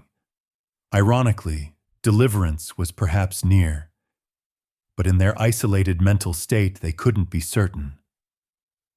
One day they heard distant bells echoing from far away, likely from the main monastery in a celebration of Easter.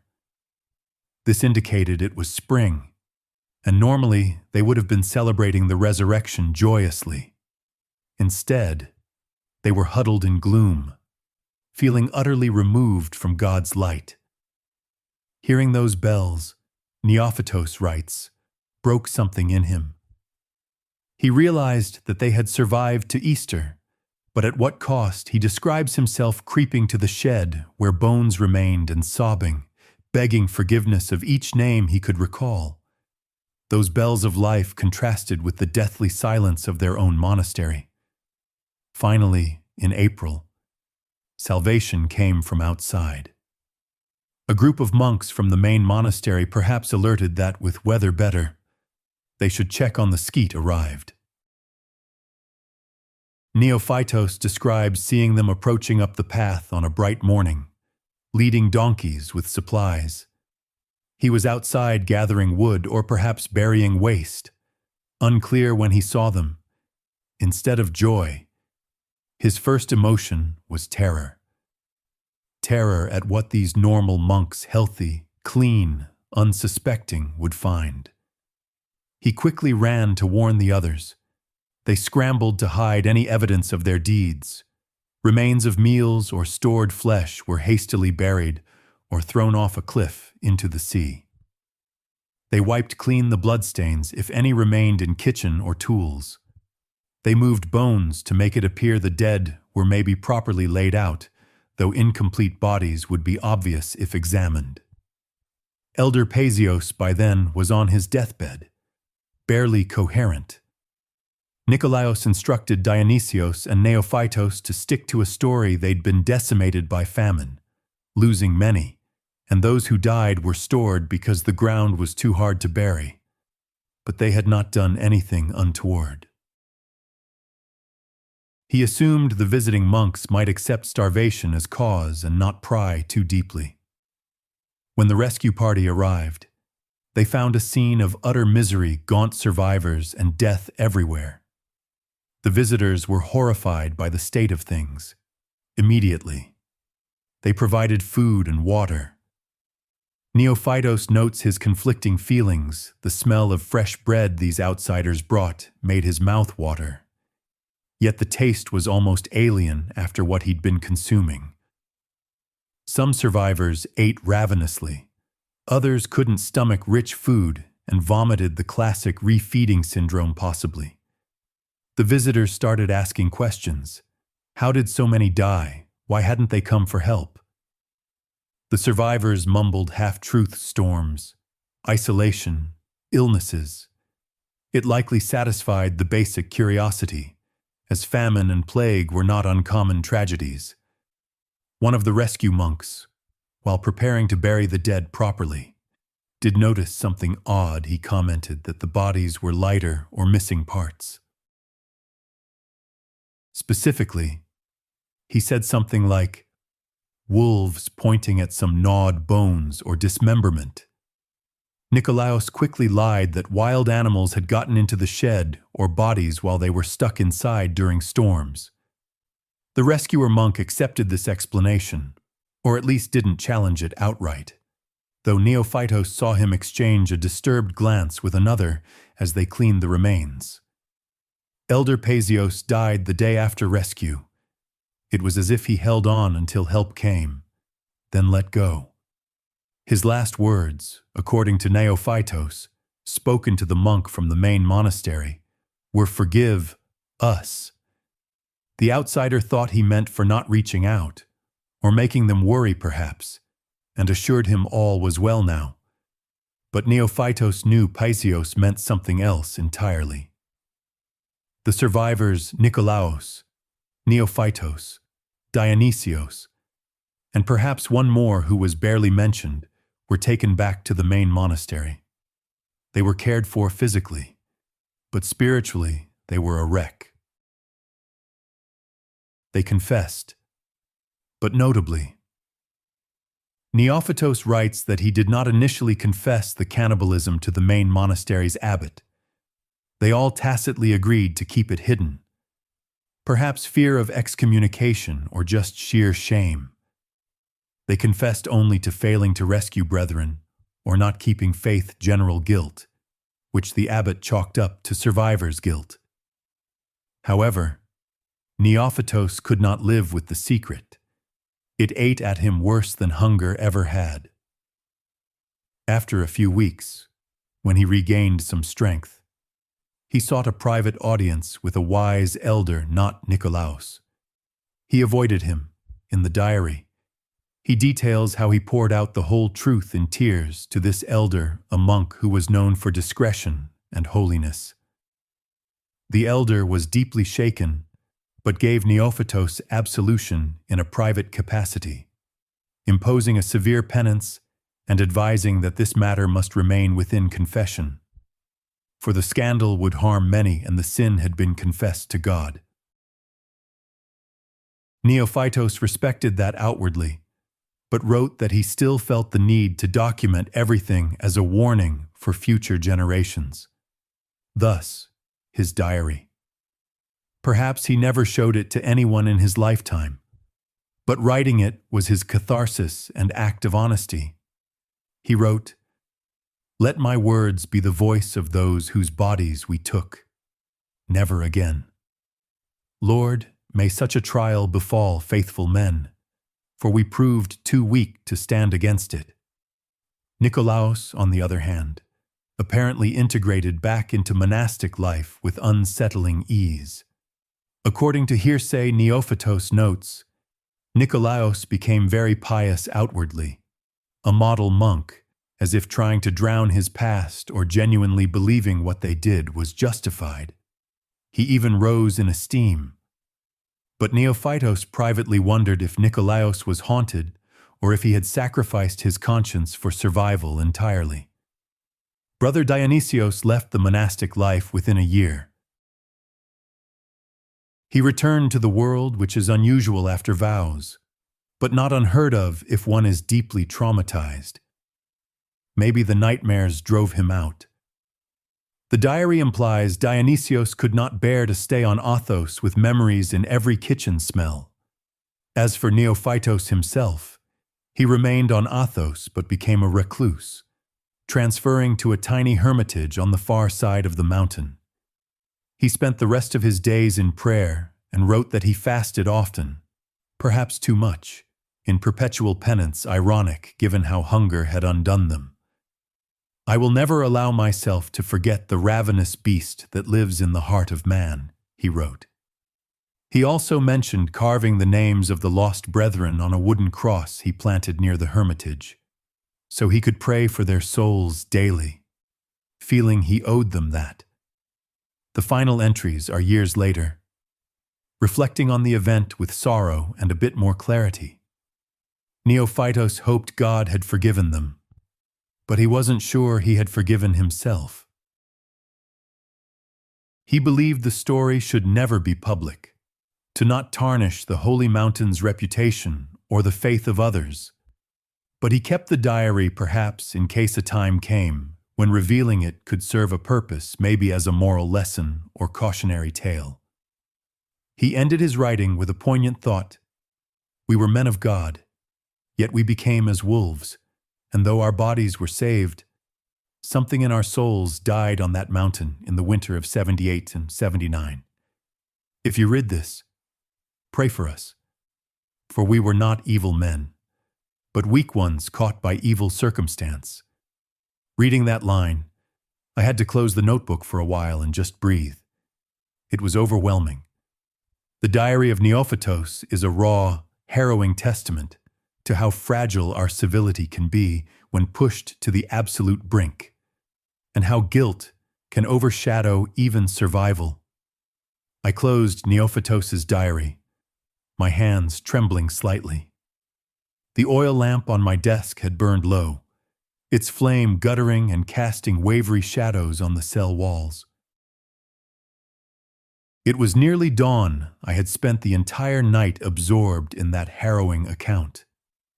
Outside my small window, I could hear the first hesitant chirps of morning birds and the faint rustle of monks beginning their day's prayers in the distance. The world was waking up, innocent and ignorant of the dark journey I had just taken through another's memory. I sat there for a long while, processing what I'd read. The story had started as a murmur, a curious rumor about missing monks, and ended in a gut-wrenching revelation of human desperation. The cannibal monks of Mount Athos were not monsters from a fairy tale or deranged cultists, as one might picture hearing the phrase. They were ordinary men of faith tested far beyond normal limits. They faltered and fell into an abyss of necessity and sin that most of us, thank God, will never know. It struck me how different the reality was from any lurid legend I could have imagined. There were no demons forcing their hand, no pagan rituals or madness overtaking them like a supernatural curse. The truth was both simpler and more horrifying hunger.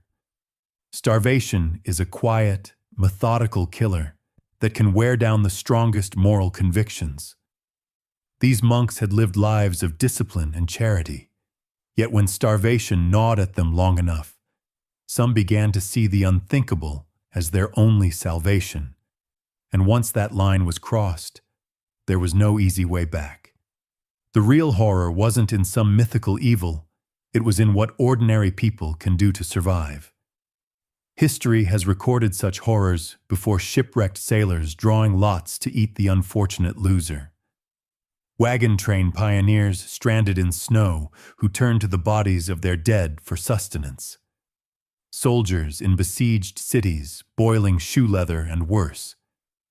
Survival can drive even the most civilized or devout souls to primal extremes. Yet hearing of it here, in a place of prayer and peace, unsettled me more deeply than any tale of castaways or explorers I'd read. Perhaps because we hold holy men to a higher standard, or because we imagine that faith might literally feed and shield them where others would perish. But in the end, flesh is flesh. No place on earth, however sacred, is truly exempt from the laws of nature and the frailties of human need. I thought about Brother Nicolaus, whose pragmatic ruthlessness had both saved and damned them. Was he a villain, or simply the one honest about the ugly choices they faced? And Neophytos, dear, conflicted Neophytos, who tried so hard to hold on to his principles, only to break and then spend a lifetime atoning. I felt a kinship with him across the centuries, as if by reading his words I'd become a keeper of his confession. He wrote that he wanted his story to serve as a warning. Perhaps he hadn't meant for it to ever leave Athos, but here I was, an outsider, holding it in my hands. My mind flashed back to the ossuary in that little chapel on the hill. I saw again the nameless skull I had held, the one etched with mysterious scratches and pitted with what I now recognized as teeth marks. Only now, with Neophytos's chronicle seared into my mind, did I fully comprehend what I'd found. Those marks were not the gnawings of mice or erosion by time. They were the grim signature of that awful winter. In my ignorance, I had cradled the evidence of cannibalism in my own hands. A shudder coursed through me. I whispered a shaky prayer for the soul that once inhabited that skull. Whoever he was, he had likely been one of Neophytos's brothers, perhaps Athanasios or Stephanos. I had stumbled upon his final mutilated remains without understanding, and I felt both guilty and grateful that, in a way, he had led me to discover the truth. A soft knock at my door startled me. It was Brother Theodoros, checking in with a gentle smile to see if I was awake and to bring a simple breakfast bread, olives, and tea. I realized my eyes must have been red from lack of sleep and from tears shed during reading. Theodoros, perceptive and kind, asked if I was feeling all right. I managed a nod and thanked him. I didn't mention the diary. A part of me felt I shouldn't burden this kind soul with the terrible knowledge I now carried, knowledge that his beloved holy mountain had once witnessed such an atrocity. Perhaps he already knew some version of it. Perhaps not. Either way, I felt protective of the monks' own peace. They had their routines and prayers, and bringing up 2.5-century-old skeletons, literal and figurative, wouldn't do any good. After Brother Theodoros left, I stepped out into the courtyard with the diary concealed in my jacket. The morning light was clear and golden. A bell rang, and I saw monks walking to the church for the liturgy, their black robes flowing, faces serene. How surreal it was to watch them, knowing what I now knew. The same chants that wafted through the crisp air had once echoed in that doomed skeet as its monks wasted away. The difference was, these monks this morning looked healthy, content, their pantry surely well stocked. Athos was no longer as isolated as in 1778. Supplies came regularly, and communication existed with the outside. The tragedy I'd read was a perfect storm of misfortune and extreme weather unlikely to repeat. But still, I wondered, did any of these present-day monks carry a generational memory of that event? Perhaps an admonishment in their private teachings. Trust God, but if famine strikes, leave and do not test yourselves beyond endurance. I returned to St. Ioannis Monastery by early afternoon, my heart still pounding with all I had experienced. Seeking a bit of normalcy, I wandered into the monastery's vegetable garden where I had helped on my first day. Sure enough, I found Brother Theodoros there, bent over a row of young cabbages, plucking out weeds. The sunlight was warm on the stone walls, and for a moment, it almost felt like an ordinary day in a holy and peaceful place.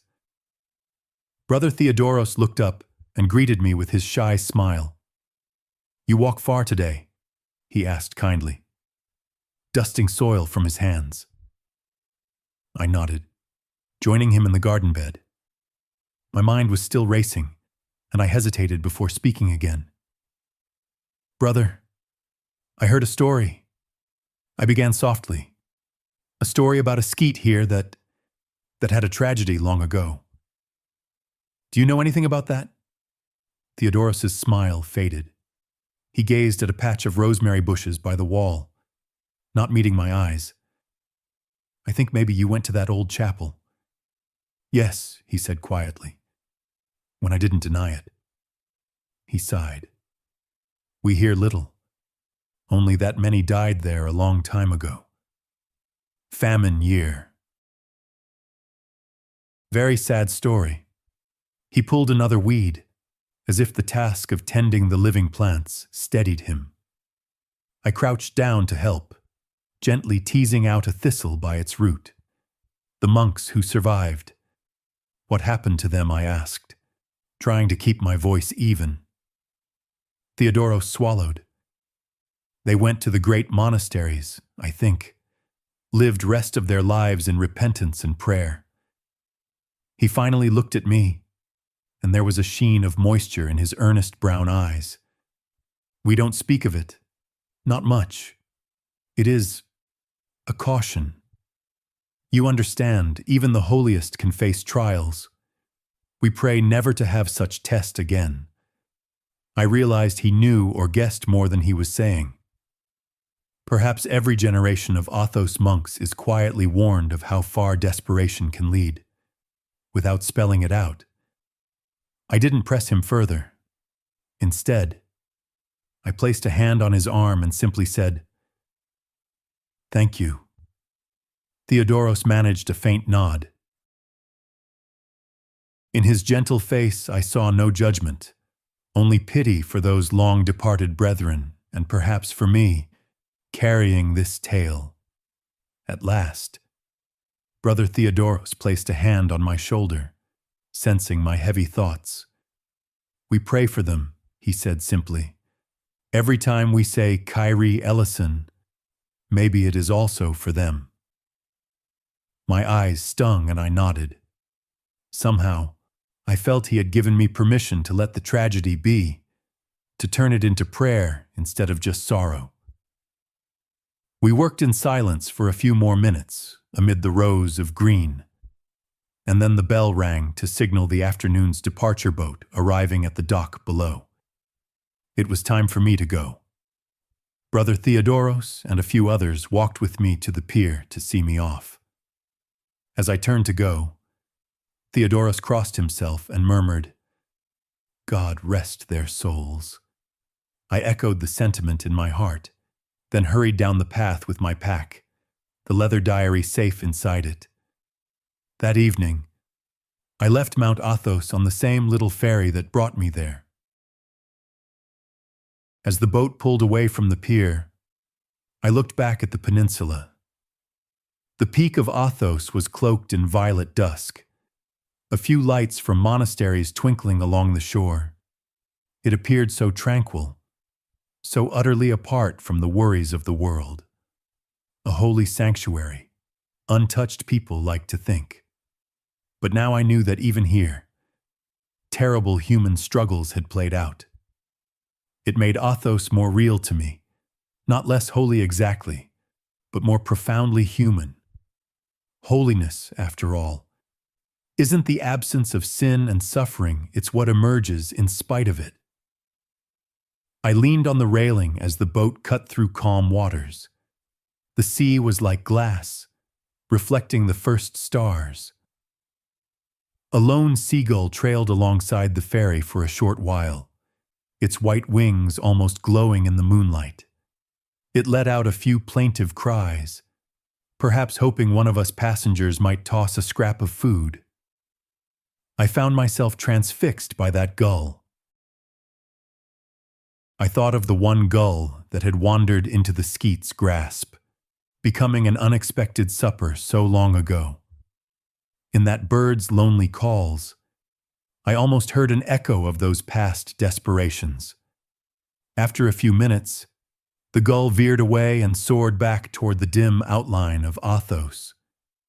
I watched it disappear, whispering a soft goodbye. A fellow pilgrim on the ferry, a jovial middle-aged man from Athens, approached me as we neared the mainland. He had noticed my quietness and offered me a piece of bread and cheese from his bag, which I politely declined. We exchanged small talk about our visits. "So," he asked kindly, "did you find what you were looking for on the holy mountain?" I opened my mouth, unsure what to say. In that moment, all the words in the world struggled within me. Yes, I had found something, but it was nothing I could explain in a casual conversation. Yes, in a way, I finally managed. The man smiled, interpreting my hesitation as humble piety. "It's always enlightening, isn't it?" He chuckled, patting my shoulder. I gave a faint smile and nodded. Enlightening, what a gentle word for what I had experienced. "Safe travels, friend," he said as the boat prepared to dock. I returned the sentiment. He would walk off this ferry carrying the usual souvenirs, a bottle of Athos wine, an icon or two, while I would carry something far more invisible and heavy. As the mainland's harbor lights came into view ahead, I whispered a quiet prayer for the lost monks. My lips formed the age-old plea I had heard in Athos's churches, "Kyrie eleison, Lord, have mercy." I imagined the voices of those monks, now long gone, echoing that same phrase in their final days. I prayed that mercy had found them at last, and that it might find us too, in whatever trials we each face. And I also whispered a prayer for all of us, because who among us can say with certainty we'd have done differently? I end this tale not with an answer or a neat moral, but with a shiver of contemplation. The cannibal monks of Mount Athos left behind a question that will linger with me, and perhaps with you, when the darkness of necessity closes in. What would we truly be capable of if we faltered as they did? Could we find our way back to the light in sharing this story with you? I also feel I'm fulfilling that old monk's wish, the one who entrusted the diary to Peter, and, indirectly, to me. He wanted the truth to be known so that prayers could be said in full knowledge. So now that you know this truth, perhaps you'll join me in a small act of remembrance. Tonight, before sleep or in some quiet moment, offer a thought or a prayer for those monks, not in judgment, but in empathy. They were, after all, not so different from us people trying to survive and then seeking forgiveness when they realized what they'd done. Perhaps there is no sin so deep that a true tear of remorse cannot begin to wash it clean. Perhaps the capacity for darkness lies within all of us, and so does the capacity for repentance and grace. It forces us to confront a disquieting truth. The line between righteousness and depravity is perilously thin when pushed by extreme need. We all want to believe we would hold fast to our principles no matter what. It's comforting to imagine that we'd choose martyrdom over moral compromise. But the monks of Athos were pious men, and even they found that threshold of unthinkable acts when starvation left them no easy choices. Can I honestly say I'd have done differently in their place? Can any of us, with absolute certainty? It's an uncomfortable question that gnaws at me. Perhaps that's why this story feels strangely hopeful as well, because if even after falling so far, those monks sought forgiveness and strove to be better, then maybe there is hope for all of us who falter in ways big or small. We are all fragile creatures, trying our best in a world that can push us beyond our limits. It's easy to say, from the safety of a warm home and a full belly, what one would or wouldn't do. But truthfully, none of us can know for certain. This realization doesn't excuse horrific actions, but it does urge compassion. I find myself more hesitant now to judge those who face impossible choices. We all pray to be spared such trials. A few weeks after returning home, I wrote to Peter in England, who had first put me on this path. I carefully described that I'd found what he had hoped I would buried on Athos and assured him that the diary was back where it belonged, its secret preserved. Without divulging every harrowing detail, some things are better shared as stories than as facts on paper. I conveyed the essence of what I'd learned. Peter's reply arrived not long after. In it, he thanked me and confessed that the fragments of the tale he'd known had haunted him for years. Now that you have looked into the darkness, he wrote, I pray you also see the light beyond it. Those words touched me deeply. It felt as if the responsibility of this story was now truly passed to me, Peter's burden becoming my own, and perhaps a little lighter now that it was shared. I realized that beyond personal letters, there would likely be no official record of this event. Back home, my curiosity led me to scour any historical accounts of Athos.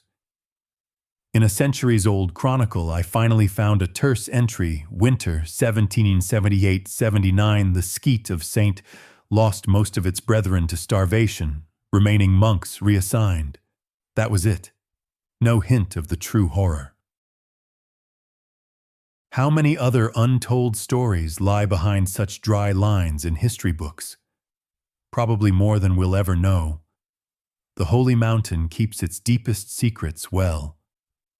Sometime later, I found myself drawn back to Mount Athos on a quiet autumn day.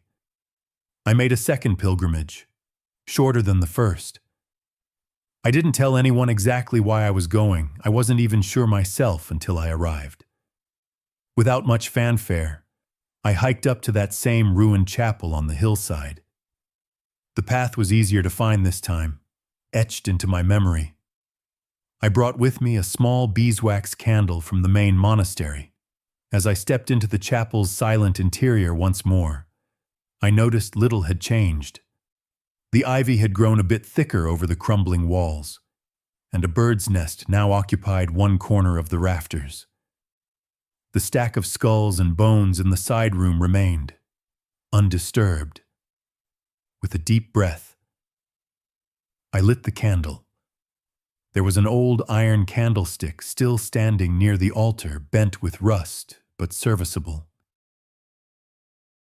I placed my candle in it and watched the tiny flame come to life, casting trembling shadows around the ruin. In that moment, I offered a prayer for the souls of the cannibal monks of Athos, aloud this time. My voice echoed faintly in the stone chamber, joining, it seemed, with the lingering energy of countless prayers said there before. A peace, unexpected and profound, settled over me. The chapel was just as cold and dim as before, but I no longer felt the same unease. I felt closure. As I turned to leave, the candlelight caught the edges of those skulls in the ossuary room, and I gave them a small nod of respect, those silent witnesses of an old tragedy. The flame would burn for a few hours after I departed, a tiny beacon of remembrance in the night. It was the least I could do. Perhaps one of the monks would wander up here later and find that candle, and know that someone had come to pray for the lost. I walked down the hill under a canopy of stars, feeling the gentle weight of both sorrow and solace intertwined. The holy mountain slept around me, indifferent and eternal. But I carried in my heart the warmth of that candle's flame. The story of the cannibal monks of Mount Athos will probably never be officially acknowledged. It will live on in whispers, perhaps in hidden diaries and the uneasy conscience of those who suspect something unsaid in the annals of the holy mountain. And now, it lives in me and in you, since I've shared it. In speaking it aloud, I feel I'm fulfilling the wish of that old monk who first safeguarded Neophytos's diary. He wanted the truth to emerge, for the sake of honest prayers and remembered souls. Perhaps that truth is heavy, no. It is heavy. It's a heavy thing to carry into the quiet of the night. I know. But it's also strangely hopeful in a dark way, because it reminds us that people who stumble into darkness can still seek the light again. Neophytos and his brothers did what they did, and most would call it unforgivable. Yet, I find myself moved by their repentance, by the fact that even after becoming worse than beasts, some of them spent the rest of their lives trying to be men of God once more. If nothing else, this journey taught me empathy on a profound level. I will never again hear of someone's desperate choices with quick judgment, not after walking imaginatively in those monks' shoes. Even if this journey was longer and stranger than usual, I hope it gave you something to ponder as you drift off to sleep about history, about human nature, about the resilience of the spirit and the depths of compassion and forgiveness. If you've listened all the way through, thank you. I truly appreciate your time and openness. I'd love to hear what resonated with you or what you took away from this tale. Feel free to share your thoughts or any questions in the comments. Your support and company on these late-night voyages mean the world to me. Though this story was darker than most I tell, I'm grateful you stayed with me through it. If it moved you or made you think, I invite you to carry its lessons into tomorrow, perhaps hug your loved ones a little tighter. Appreciate the simple warmth of your bed a little more, and perhaps share your reflections or theories. Your presence here, listening quietly to this long, strange tale, is a kind of prayer in itself, one of remembrance and understanding. Thank you for coming on this journey with me. I know it was a long and winding road through a very dark forest. I hope it has given you something to ponder as you drift off to sleep about faith, about human nature, about the fine line between light and darkness. Good night, my friend. Sleep well, and hold your loved ones a little closer. In this world of light and shadow, every gentle dream is a gift. Until next time, rest in peace and in wonder.